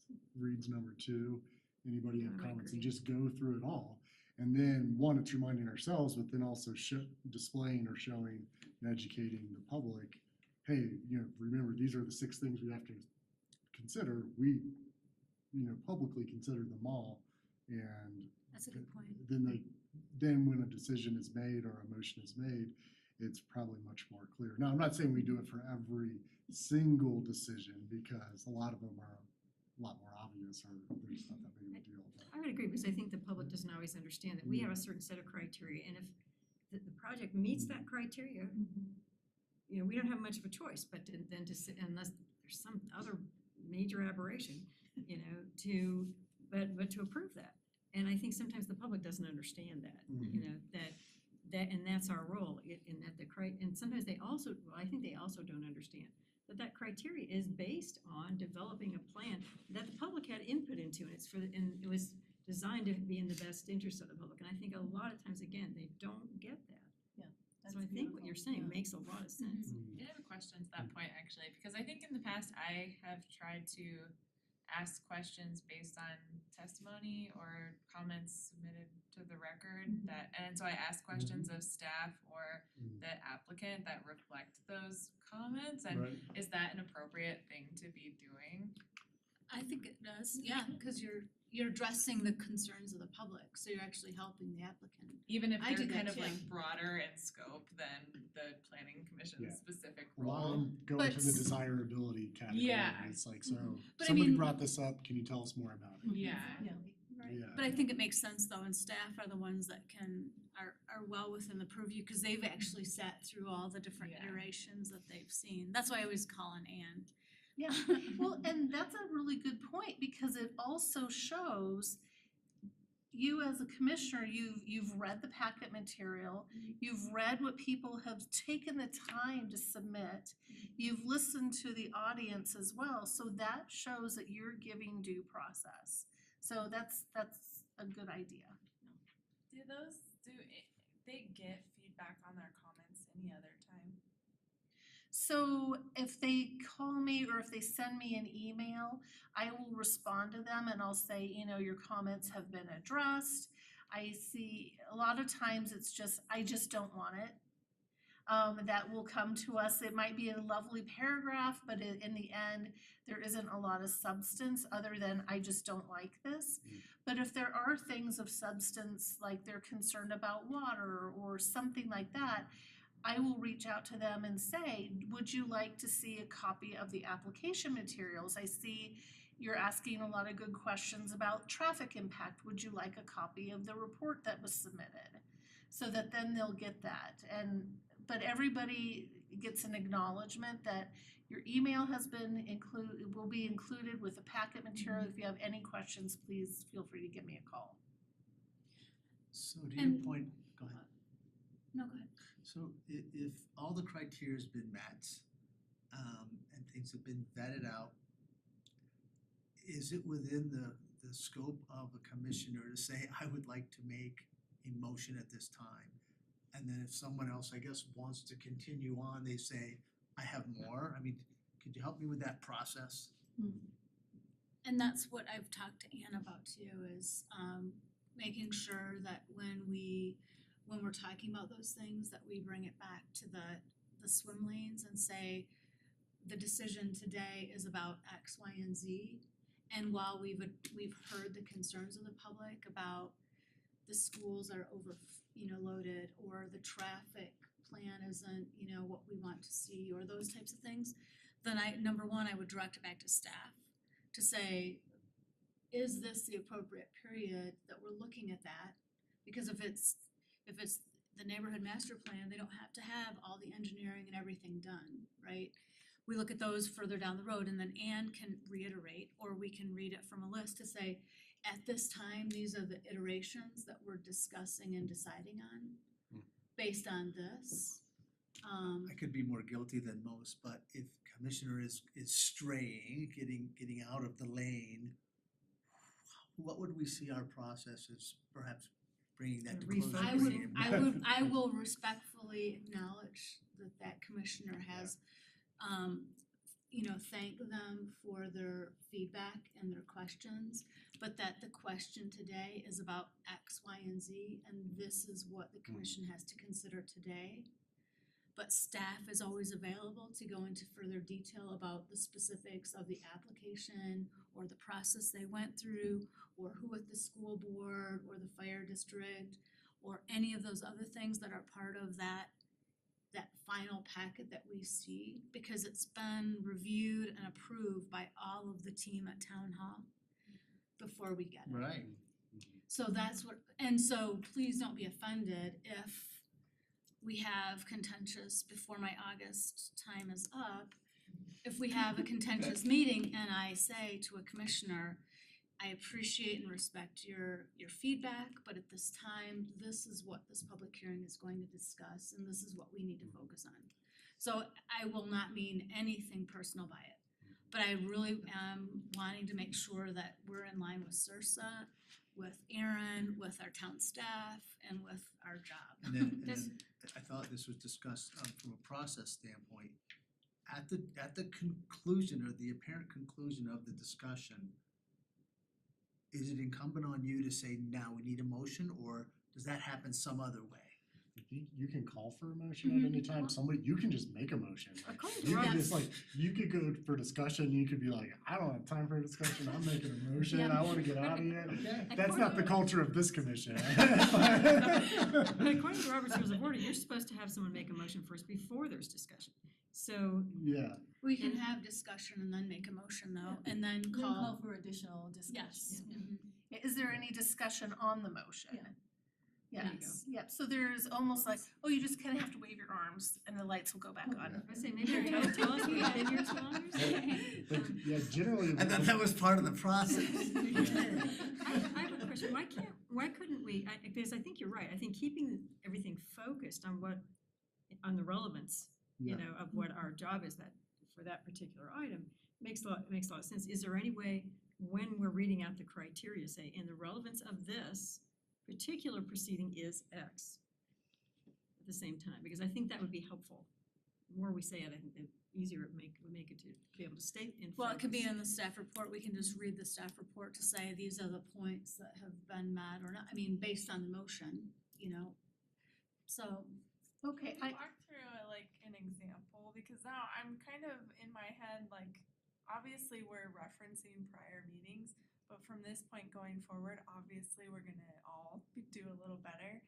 But I'm, in my head, I'm working through what's this really look like in a meeting, and I think we're to the point of what discussion would there be? I could answer that. So the big project that came up recently, the however many, 1,500 homes, I don't remember how big it was, but there was, we seemed to be, as a group, repeating things multiple times and talking about it again and again, and time keeps going on. And it seemed like, okay, we need some closure at some point on this, and people were emotional about it, they were very passionate because they cared. And so nobody wanted to really go, I'm not sure that I'm going with this, I wanna hear more and more, and that was the example where I believe the But that's criteria had because been met. We were feeding into that though, I'm saying from this point forward, when we go, okay, commissioners, we're having discussion, does anyone have comment on the criteria for approval? No? Right. I mean, So that's how I see it going forward, does Yeah. anybody else see it? I mean, No. I'm Yeah. just, give me an And- example and of then- what comments would we have then? I wanna ask Ann to chime in here and give her overview on this real quick. Sure, and I know you are needing to leave, and I know that Tammy has a few more slides to get through too. Okay. But just in a nutshell, what you're going to see is the criteria for approval with an explanation of how the application meets the criteria for approval is always in the staff report. Will or Lauren, or, you know, we will be getting a planner as well, or I will read the criteria for approval are, you know, these 5 things, and this is how we believe those 5 things have been met. There will be a slide that says these are the criteria, and then staff will read the rationale on how something has been met. So it will be printed in the staff report. It's going to be on the slide, the criteria will be on the slide with an oral presentation on how the criteria was met. Excuse me. And then when the staff is done with their presentation, we will leave that last slide will be the criteria for approval as well. So you'll get that several times, and the audience will also receive it as well. So does that help you? Perfect. Yeah. No, I agree with all that. I'm just Okay. trying to guess like what kind of What will they conversations are we do? gonna And have think, after this. yeah, and I think the underlying question, correct me if I'm misunderstanding, is what is the planning commission bringing to the conversation? Yeah. If staff approves it and the town board is the final decision Oh, for most so- steps, what is our actual contribution to the process? And I'm gonna add, please. So let's look at the swim lanes that are on the slide as one example. You know, conforms with the goals, policies, and strategies in the comp plan. That's a pretty broad, right, swim lane there. And so if you're familiar with the comp plan, you might say, well, I see that the staff report has identified these goals and policies and strategies and the fact that this, you know, proposal comes into conformity with, but what about this component of the comp plan? I have some concerns about it, right? You could ask a question around that. Let's see, potential negative impacts have been mitigated. That's pretty broad, right? And staff might present the ways, or the applicant might present the ways in which mitigation has been done, but you might say, you know, I'm still a little bit, you know, I still have some questions around mitigation and whether that would be adequate. So I feel like there's a whole lot of room for discussion, for differing viewpoints. This is not A plus B equals C formula. And then the other thing that I hope your staff reports will do, particularly in controversial matters, is to include some pro and con information, because that has saved more than one Rule 106 for me, right? The fact that the, you know, commission or the council was just flat out against something, but didn't necessarily articulate, you know, why the evidence and the criteria led to a no vote, but there was ample information in the staff report upon which a decision could have been based. So, you know, I think having pro and con information can be helpful in a staff report. And when they meet a stipulation in a checklist and we're looking at the concept plans, we've had many developers come in with a specific concept plan, and public hearings and discussions have changed that look. So Rose Farm Acres was supposed to be built out clear to Dry Creek. They didn't build out that far south because we heard from neighbors that they had water in their basements when it got too wet in the spring. So they realized that when they finally did the engineering later in the process, they may have water issues. So they moved all of that development north. So it's all north of that walkway that goes on the south end. Before that, it was full out. And they also heard the neighbors and changed the design of the streets so that the neighbors in Hillsdale could look through houses to still have a view, because they offset the houses based on the feedback and based on our conversation that if we're building a neighborhood, let's be good neighbors. Because they came to you for that. Because opinion that from the public process. testimony But and that doesn't always happen, right? So sometimes like, we've had a few that have come looking for our feedback. Mhm. That totally makes sense, Yeah. but not everybody. Rose Farm Acres didn't want that feedback. Yeah. It changed their whole plan, and they did a lot, they had to do a lot fewer houses because of that. Yeah, there's a recently approved Trails at Creekside also had a significant kind of replatting. I would call it significant. I mean, they gave up lots because of feedback from pretty much everybody. But like from the planning commission, from the trustees, from the public. And so it did actually have an impact on their final design and for the betterment of, I guess, preserving Hillsdale and other kind of aspects there. I do want to say this is awesome. I am disappointed that I need to leave. I tried to schedule my flight that I have to take as late as possible, but I gotta go to DIA. I want to make a modest proposal, and I know, Jan, this is certainly up to you as chair, but when we're kind of getting back to that checklist, what I think one thing that would maybe be helpful is for like the if we're at a simple decision, maybe we just say, anybody have any questions, and nobody asks questions. But I think that each individual commissioner, if they have an issue, could be given 2 options and somebody could initiate it. So, or 3 options really. It's nope, let's just make a motion, we're all in agreement.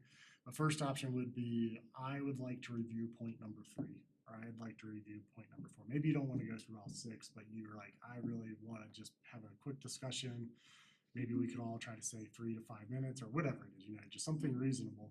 And then I think also and this would need to be used, I think, not as often, but for the biggest developments where our public seems to be most concerned, or our constituents seem to be most concerned, a commissioner could initiate a full review of this criteria, or say, can we just go through all 6 criteria? Just to, and I guess I would just ask if we're in agreement there, then that if a commissioner requests a review of a specific criteria or a review of all 6, that it's just generally respected and that we go through it.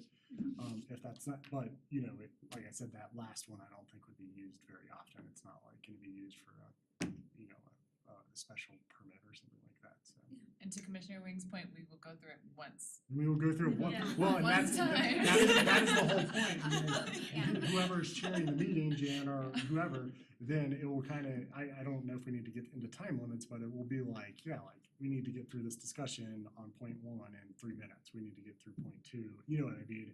And then that way we know at most we're looking at a 15 to 20-minute discussion, even on like the most contentious or most. I think that makes a lot of sense. Yeah, something like that. And then it's just really up to an individual commissioner who's present at that meeting what level of review or discussion they feel they would like to issue. And maybe like somebody's like, I want to review 3, somebody else says I want to review 5 or whatever, but I think that would be good, and I think it'd be helpful in control time. So That makes a lot of sense. all right, well with that I need to rush to DIA. Thank you so Drive much. safe.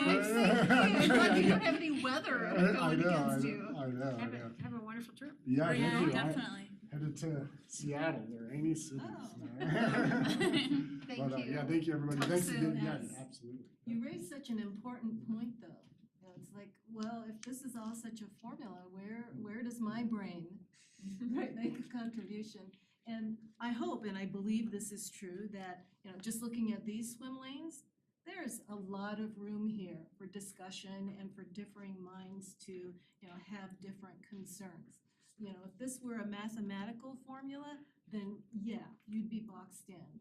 And believe it or not, I do remember one city council that had nothing but mathematical criteria. And so they were completely boxed in, had no choice but to say yes, and they wanted so much to say no, right? But I am pretty sure that your code is written in such a way that you can bring your own judgment, your own discretion, your own perspective on these various criteria for further discussion and exploration. And if I may, the staff report and the referrals and the staff findings, that's just one piece of the evidence that you all receive. There may not be anybody who shows up for public testimony. That's another piece of evidence that you have, or there could be 100 people that are here. And so that's just one of during your hearing, that's just one of your tools, is the staff report, public testimony, and then your review of what you're hearing as well. So, and again, we try to scrub them as clean as they can get before they come to you. That's an excellent point that Ann just made, which is you have a staff report, you get to review it in advance, but then you have testimony during the hearing. And the other thing, in addition to just the pieces of evidence you hear, as Tammy was pointing out, you have the ability, and different people will do this differently. And you're not, you know, that's what is envisioned. That's why there are a number of you on the planning commission instead of one planning commissioner. That you will come to this with different points of view, and you will have taken each piece of evidence and considered it perhaps differently, because you also have the job, in addition to just listening to the evidence, you have the job of weighing the evidence.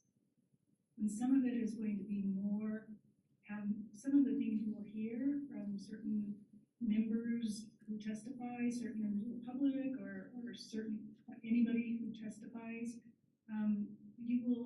some of you will have the reaction that some of the things they said weighed more heavily for you than some of the things that were in opposition to those pieces of evidence. Very good point. Just another example, the development out at 287 and Mountain Avenue, that commercial development out by Gateway changed immensely from the original to where it's at now because of the feedback from the neighborhood. They didn't want to back to commercial, and that plat was commercial, so they've got the townhouses, but they changed it based on that testimony from the public that commissioners heard and said, yeah, that makes sense to have a townhouse kind of buffer from single-family residential, and then broaden that out. And there were still people that weren't happy because they didn't want commercial there at all. But commercial has been in the comp plan at that corner forever. So I mean, it was commissioners are incredibly important because you also live here, you drive here, you work here, you shop here. Your parents, you're not parents, your perspectives are very important for informing how our community develops. It's not just written. And I'm up here being judge, not opinion, so You're it's not- a lot of the public feedback is important, right? Mhm. So, I mean, which is great when we have that public feedback, and it's not just no one and us. But the developer gets all copies of all that, right? Yeah, So but that's as a how they can make a lot of their decisions going forward as well. as a judge though, when you hear testimony like, we heard testimony about that, I'm sorry if but we heard testimony about that commercial development that said, we're concerned about our kids crossing the street, and how are you going to mitigate the traffic and the big trucks that are gonna unload at that commercial store and all of these other things. So we as judges heard that testimony to say, yeah, how are we gonna mitigate fast traffic through that neighborhood that are zooming into that quick stop, right? And so was it medians, was it, what were we gonna encourage the developer to say, we need you to do this in your development as you build out, to show that we heard we believe that testimony to be accurate, So, I mean, does that make sense? So, yeah, you absolutely have an impact. You have a huge impact, Anne. I have a really We're big so shoes to glad fill. you're here. Well, it's the whole ComDev team and, the utilities, everybody that is reviewing these applications and bringing them to you. And I'll say this before Tammy proceeds, but we earn your trust by having things be squeaky clean and by doing a good job. And I am nervous every time I come before you, because if I lose your trust, do you know how long that's gonna take me to regain that?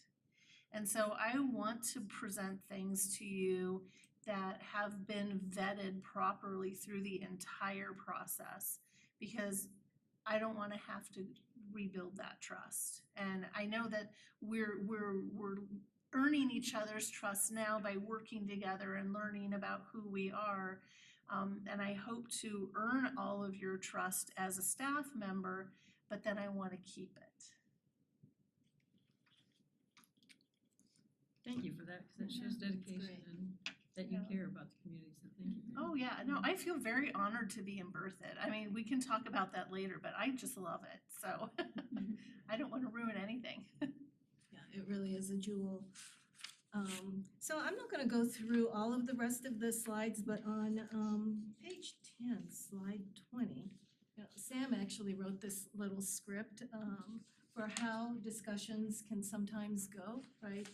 Anybody wanna start the discussion? And then somebody is like, well, I'm voting no. I don't know what you guys think, but I'm voting no.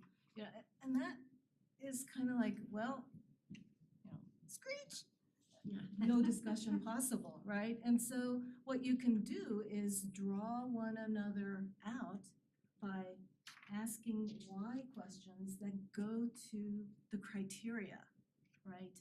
And that will help not only each of you understand each other's positions, but it will make that initial "I'm voting no" more defensible, because you teased out how, right, the criteria played into "I don't like this proposal." So just offer that up for you. The other thing that I just want to mention is, and I think you're seeing this in action here tonight, is the role of the chairperson. So important.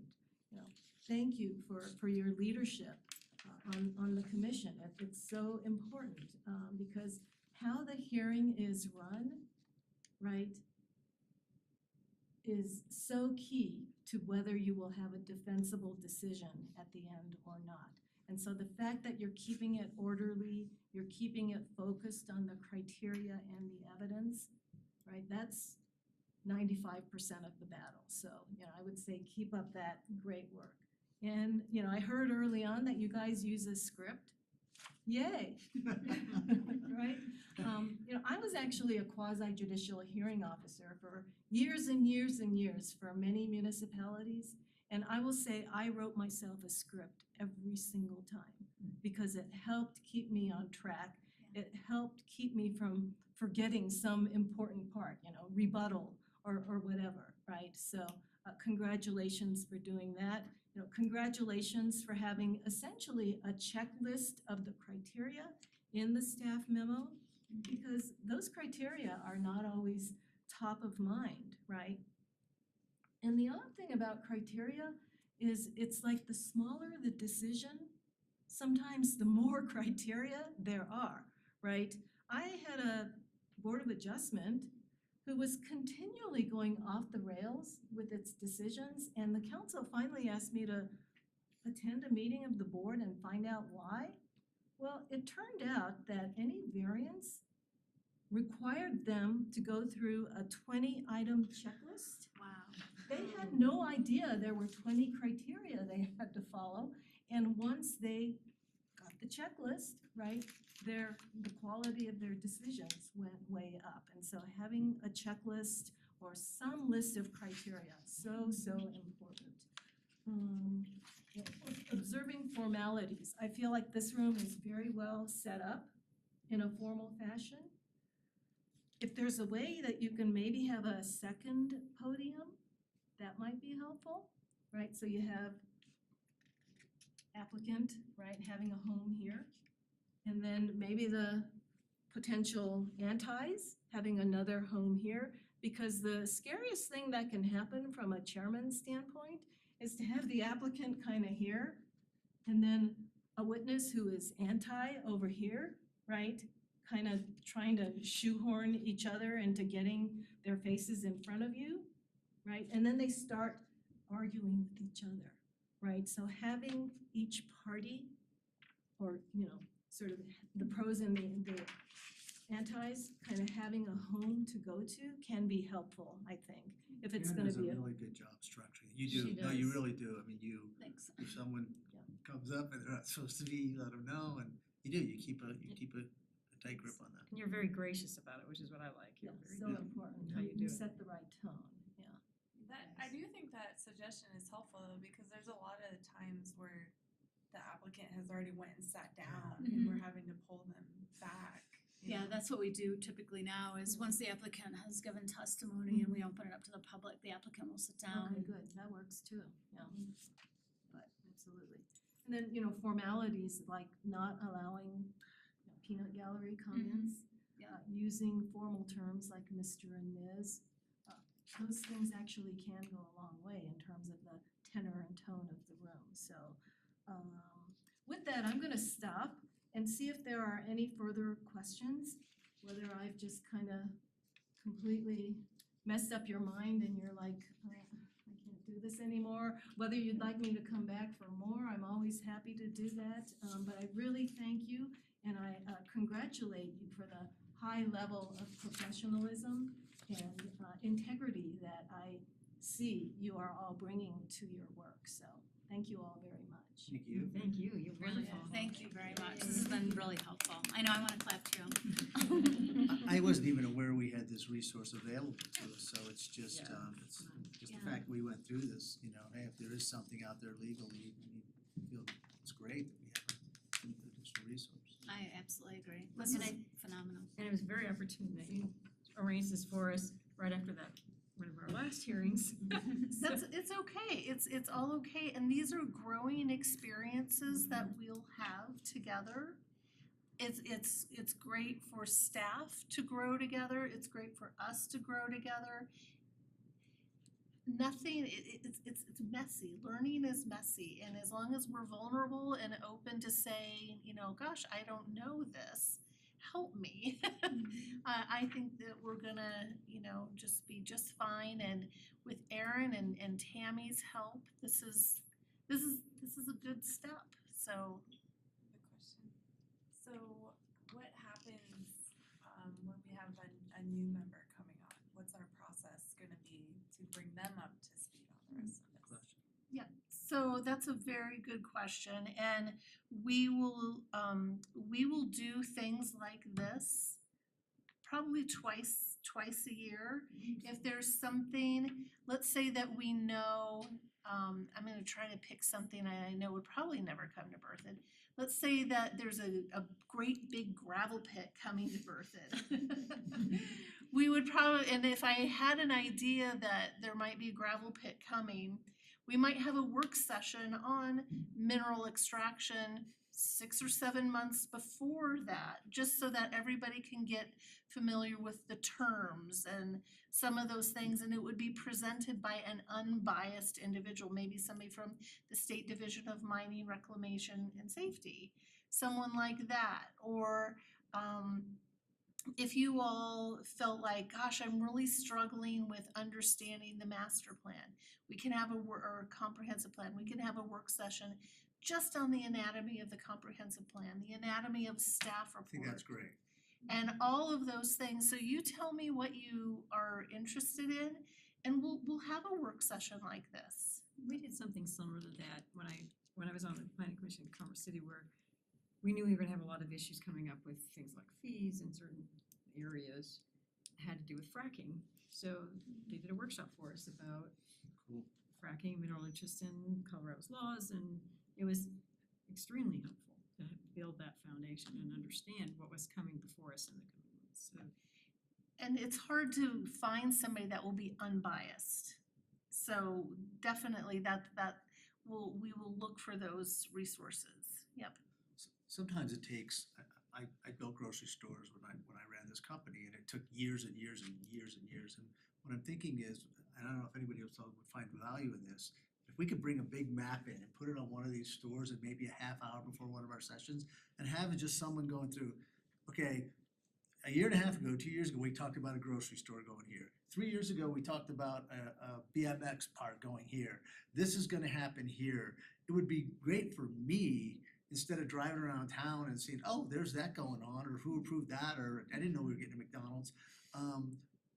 Just to kind of know what's transpired, what's coming, and what do we maybe see going into the future, but it would give me a really nice perspective maybe on what's going on in the town, on previous things that have been approved.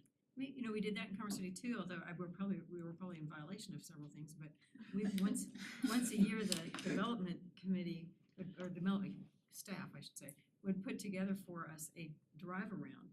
And so the entire plan commission was on this little bus. Oh, we've done And- tours here. Yeah, we did the tour. Yeah, we've done And we went- tours here but we've also had to notice it. But it was really, really helpful for us because we knew, okay, the next year, this area, it looks like it's gonna be, we're gonna start seeing some proposals from this area. This area, there's an issue, and so some of them are gonna be put on hold. It was wonderful. I think that's huge. And Commerce City Yeah. is really huge land-wise, you see it, Yeah. right, how bizarre it is. But I mean, so it took us a while there, but We've done that here, and what actually Anna's talked about, we've talked about looking at samples of land use in other communities to give a perspective of densities and what large developments look like, so that you can compare what different neighborhoods can look like as well, that we might not have here yet, Somebody but decided which to put might be on the a Wallace horizon. in that park, right? I kind of would like to know why there's a Wallace. I would be ready to just know stuff that was decided years ago. Talk to Tom Patterson.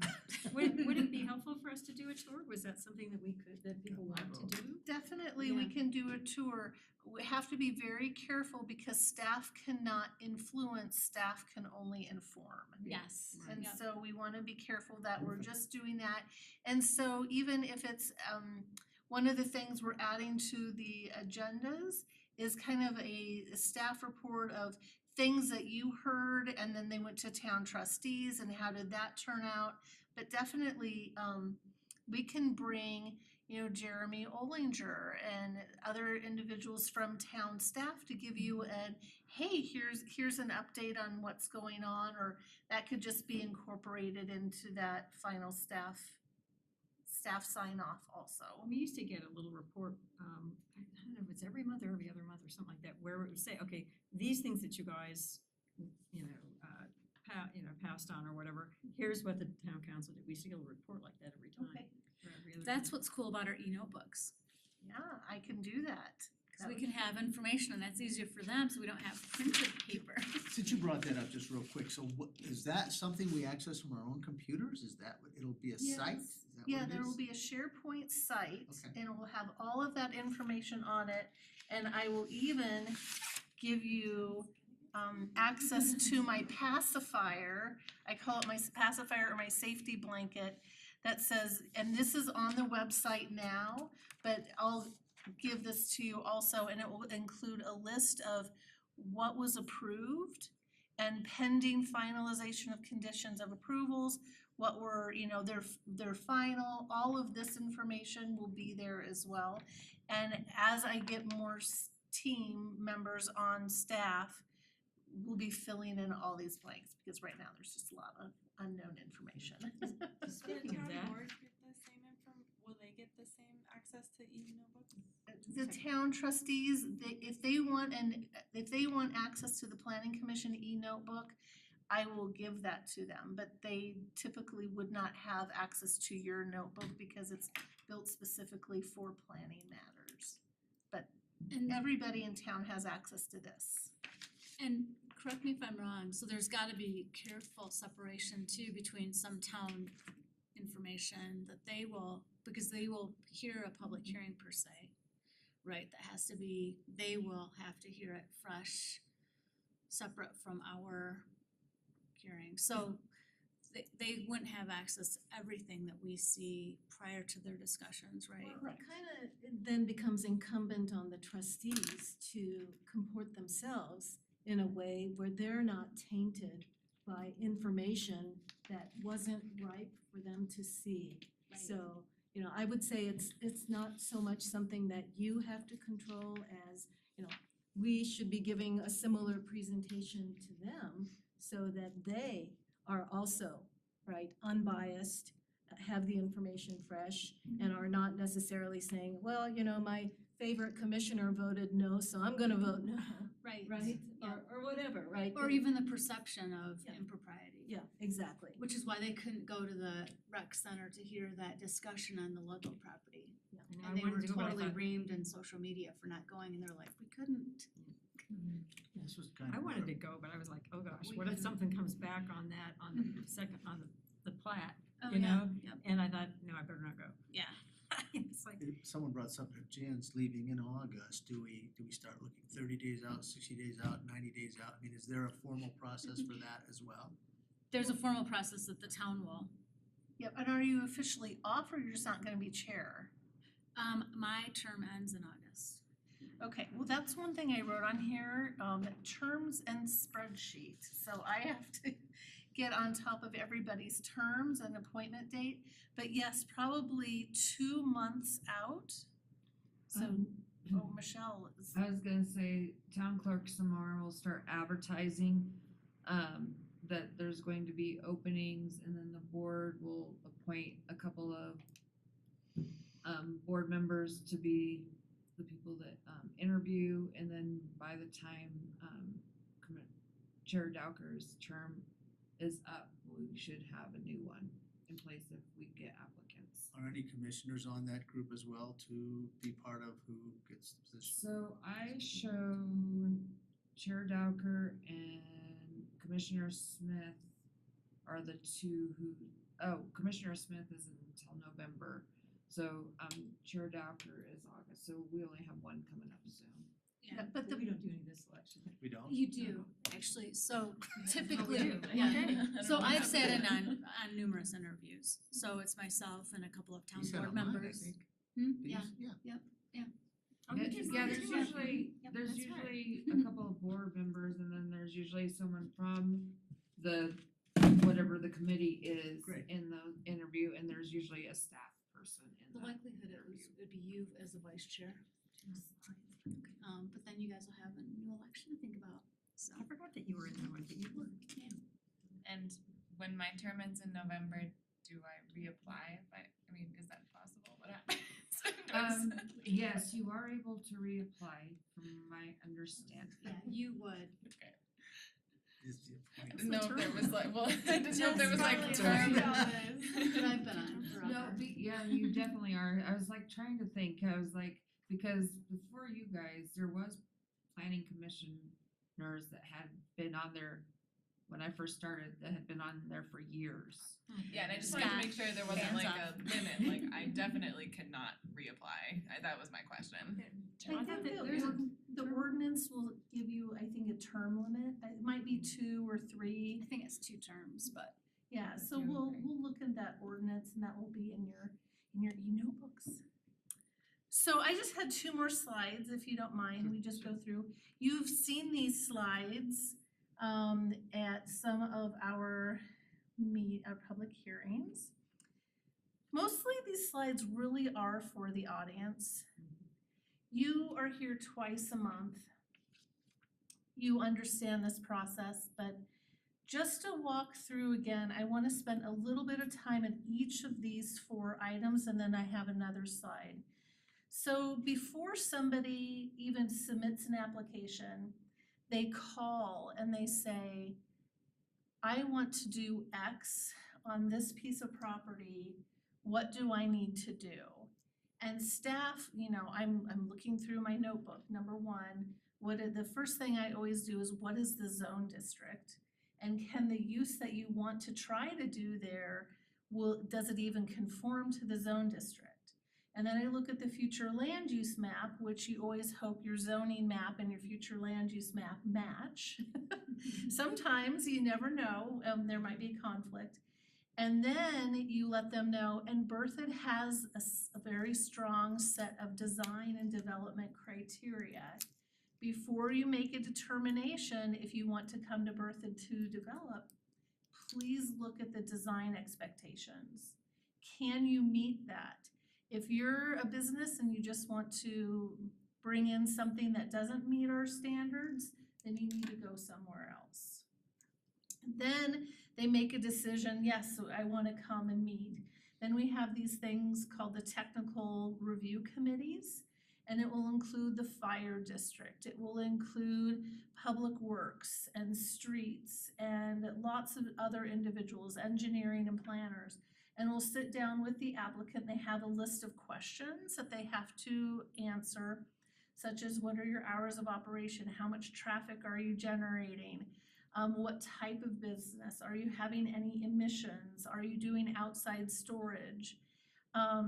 We'll give them advice based on the code, and we'll give them an initial, our gut reaction on your traffic, or they're gonna have all this outdoor storage and outdoor storage isn't allowed in an area, or the engineers might bring up something on drainage, that they know there's a big drainage problem in an area. So we'll give them input and direction, we'll follow it up with notes, and then they need to make a decision. Is Bertha the right place for them? And knowing all the information that they've discovered in this pre-application process, are they willing to make a commitment to Berthoud? Then they submit the applications, and right now the applications are coming to me because it's forcing me to get to know the code. I check all the application materials in. Now I'm not looking, if they say, this is my traffic study, I'm not reading the traffic study. I'm saying, yes, the traffic study is here. And then I send everything to Baseline right now to their engineers and their planners, and they're reviewing everything. Baseline will come up with comments, and I review their comments, and then I'm also looking at the code. They're doing public notice. We're sending everything out to the fire district and the school district. And just so you all know, I have met with Chief Charles a couple times, and I've met with Joe Jaramillo, and a meeting with the school district coming up too, just so that they get to know me. But we do solicit referral comments, and our referrals will say, if you don't respond, that means you don't have any conflict. Because if we don't have that on there, if they don't respond, but they have a concern, but they're just not going to tell us what that concern is because of whatever reason, we have to say, if you don't respond within this amount of time, we're going to assume that means you don't have a conflict. And then those staff review and comments go to the applicant. They submit it again. We'll send it out for referrals again. They get comments again, and we just keep in that cycle. Sometimes, again, it could be a year or more. It could be a few weeks, it could be a few months. It just depends on the nature of the application and what those comments are. And then once they get to a point where we believe they're ready to go, then we'll schedule the public hearings, they'll post the property, and then we'll put it in the paper, and we will send surrounding property owners notice that a hearing is coming up. So then when they're at the public hearing, you all know this, staff will give a presentation, then the applicant will give a presentation, then the public hearing will open, and those pro and con can come up and give their testimony. And then the most important part is closing that public testimony, because at that point in time, if somebody will say, oh, you're just ready to make a decision and I just want to reiterate again my point, they can't, it's done. No more talking. And that gives the applicant their due process. Is that why Jan always does this? Public hearing is closed. Yeah, public hearing is closed. And if for some reason you decide to give somebody that extra opportunity to talk, then you have to give the applicant a rebuttal period. So if the public talks, okay, thank you. All right, applicant, do you want to address what they had to say? The applicant always has to be afforded that last opportunity to talk. Then after you all make a decision, or town trustees make a decision, then sometimes there are conditions of approval that have to be met.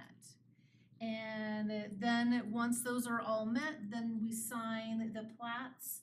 They come back to Chair Dowker and the mayor oftentimes, and they'll sign those. We'll get those recorded, and then we're wrapping up the files, making sure everything's in place just for historic reasons. And then, yes, then it is exciting, we celebrate, but we celebrate all for probably 2 seconds and then we say, okay, what's next? So that's kind of everything, you know, the hearing process, very general. And then again, this next slide you see, and again, the staff presentation. We're indicating, you know, here is the official request, here is the location, this is how the project satisfies those conditions of approval.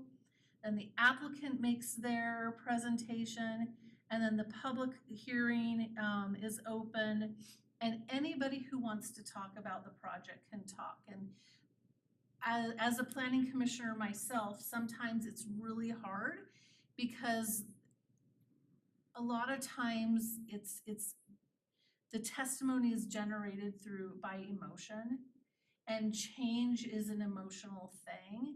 And so sometimes if you can always ask the public, you know, Mr. Smith, I really want to understand what your concern is. Well, I heard you say your biggest concern was traffic on Road 10E. Is that correct? If somebody is up here and they're nervous because you're an appointed official and you're a decision maker and they're going to be very nervous, just smile, let them know it's okay, you know, give them their time and thank them for their time, and you all do a really nice job of thanking them, so that's nice. And then discussion and vote. You know, close that public testimony and then have your deliberation. And it would be good. Commissioner Smith, you mentioned just reiterating. So I heard, the main things I heard, there are 5 common themes that I heard from the public. Issue number 1 is the public likes this because of X. Public doesn't like this because of Y. These are those 5 main themes that I've heard, because then that will reiterate to the audience, they took the time and they've been heard, they've been listened to. And it also is great because then the applicant, they better be sitting back here taking notes, but you know, about, okay, people are concerned about X, Y, and Z. I need to figure out how to mitigate this. Have I already thought of something? Or something new might be brought up that they hadn't considered, but they better be back there figuring out how they're going to mitigate those concerns. And then once you all have made a determination, okay, I think we're done talking, then somebody can say, you know, Madam Chair, I would like to make a motion. Or if there is no deliberation and it's very silent, the chair can say, you know, would somebody like, I would entertain a motion. And then if somebody doesn't second that motion, and Tammy and Aaron, if no one seconds that motion, the motion fails. Now you can, in order to keep the hearing going forward, you can make a motion to say, I move to approve, and somebody can second it, and then you have a vote, and it could still be denied. But just in order to get that moving onto that next phase of the hearing process. So that's it. That truly is it. Thank you for arranging this. Yes, Oh, definitely. no, it was, yeah, it's lovely. Yeah, it's wonderful. And Erin Smith will be here at our next public hearing, either on Zoom or in person. And she'll come occasionally when there might be something that could be controversial, but I just thought the next couple times it would be good to have her here after you've been through this process, because now you're going to think of all these questions. And you're going to have all of these ideas, and so I just thought it would be good if she was here. And again, you can ask me any question, you can ask Erin any question. We just want to be here to be your resource. Thank you. Thanks. Yeah, so I'll pass out my cards, and Tammy, thank you so much. Oh, definitely. Thank you. Yes, very much. Thanks for driving all this way. Yeah, no. Ready to adjourn? Oh. Were there gonna be staff reports or? I can make something up really quickly. Thank you, Tammy. Thank you so Thank you. much. Take care, safe travels home. I'm asking because I was just encouraged by a fellow commissioner to adjourn. Okay. So I looked and variances, yes, you are the last say, so I wanted to confirm that. And parks and open space areas are allowed in any zone district. And then, let's see. Oh, the Heron Lake 17th filing went to the town trustees. And they said no on your motion for the preliminary plat. So that they have to install the curb and gutter immediately and not wait. On the main So- road out there, right? Yes. Oh, Well, so okay. they passed it though, right? But they just said, take that off, you have to condition do on it. it. Yes, and they have to do it, yep. Okay. And I Yep, read so about they that in the passed paper. it, yep. And then you've heard some other items, but they are continued so that a public open house could be held. And so I don't have anything to report to you on that particular one. But But they're yes, supposed to hear it on April 25th, right? That's what I thought I read, that they're gonna hear that. on that one, yes, April 25th, so that is coming up. Oh, have fun with that one, Ann. It will all be, and again, staff doesn't take anything personally, so if you decide that you don't agree and you want to deny a land use application, we then present your position to the town trustees. Now, the town trustees could overturn your position, or let's say staff recommends denial, you approve it, they could recommend denial, or they could approve it. So it could go any one way or the other, but in the end, you are a very important part of the process. And it's important that we're partners. Yeah. And that's it. And then I have an answer to your question, Commissioner Smith. So you can, you get to serve 2 consecutive years, and after, at the end of the expiring term, if there is no applicants for the position, then you can be appointed for an additional term without regard to the number of consecutive terms previously served by such member. And that is in ordinance 1145, if you would like to read the rest of that. Okay. So You said so so 2 3 consecutive years, years two, versus 3-year terms. terms, right? 2 3-year terms. So depending on what you are, it says here, I'll just read the ordinance to you. There shall be 3 ex officio members consisting of the mayor or his or her designee from the members of the Board of Trustees, a member of the Board of Trustees selected by the mayor, and a member of Board of Trustees selected by, that's for trustees. That's an old one. That was overridden. That was when the commissioners actually were town board members and commissioners, cause I was one of them. So, I think An there's a ordin- 1312, an ordinance 1312, I think that's it. is there another one? Oh, great, Oh, 1241. okay. Sorry, I didn't mean to be. No, you're fine, cause. Alright, rules regarding planning commission. 3, or at least mine was, unless it's different. Yeah, no, I Yeah, think did it's, you- I think that 3 The ones you signed up for. Yeah, yeah. I think we alternated 2 So- and 3. Okay, there's a section of the statute that they name authorizes the governing body of a municipality to provide by ordinance the size membership designation for membership terms for you guys, and then I'm speed reading.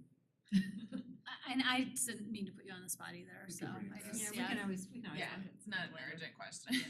I was just You gotta tell curious. them that. We can find out on the Because I'm like 27th doing too. this. Well, what I'd like to do is in your e-notebooks, this might not be done on Monday, but have a list of you all, your email, but this is not public information. We're not gonna publish your personal emails and phone numbers to the public or your addresses. This will just be for you. Along with when you were appointed and when your current term expires. So we will do that for you. It's something that I need to know as well to try to manage, you know, and nudge you like, okay, your term's expiring in 2 months, but you wanna serve again, right? Yeah, and the term of each member shall be 3 years or until his or her successor takes office. Reappointment to consecutive terms shall be permitted except as otherwise provided within this ordinance. Did you say reappointment to 2 terms? Yeah, you can be appointed twice. You can serve 6 years total, I think. That's kind of something new they're adhering to. They didn't used to. I think some were on when the town was formed, so. And then if you're in a special spot where you are replacing someone who retired early, you serve out their term, even if it's for 6 months or a year, and then you can be reappointed. That's For correct. For those 2 times. Right. Yes. Yeah. Like the president. Okay, thank you for that, appreciate it. Yeah, well, it's a good learning experience for me, cause normally it's Christian that answers all these questions, and so it helps me to like go find it quickly, and the one that I was trying to tell you about apparently was, like what Ann said, was an old one. When I went through the book, the resolution that referenced was that one and not the new one, so that's why I was like, what? Well, and most planning commissioners just join the board of trustees now instead of actually ending their term, right? That seems to be the trend. Yeah, is anyone running for municipal? Okay, you can't do that for a while. We have to show. That has been the trend, yeah. And then one more thing, would you guys like me to put up, I do have a second podium. We used to have one out here, so do you want me to put a second podium out here? I don't know that, I mean, I think that Or do you I like think how that- you're doing it? I'm open to having a second one, based on what some of the commissioners suggested, like I then second that if motion. if the applicant wanted to stay standing with their I like that computer idea. open, and then we're taking public testimony, maybe it saves time that way. Okay. I If can it's def- not too much of a. Oh, no, it's big deal. literally in that closet. I roll it out and I put Oh, it yeah. right here. Sometimes That's a we even great have idea. 2 people who are presenting at this, and so it would be nice they Yeah. could both have a Yeah. podium. Yeah, that's a really good idea. And then you have to arrange a mic there, or no, it's 'cause it's No, up the here. mics are right here. They're already arranged. Thank you, Commissioner, for that great idea. So I'm gonna adjourn the meeting, Okay. so that everyone can. Thank you. No pressure. I would ask that we get chairs that are lower to the ground, cause I can't even touch the ground with my feet on this chair. Would you need us, do you want one of those little steps? Oh my gosh. Oh, we do have a step stool over here. Oh, that's. We just need to make sure we put it back. Thanks again. Yeah, thank you. This was great, oh my gosh, this was This was so a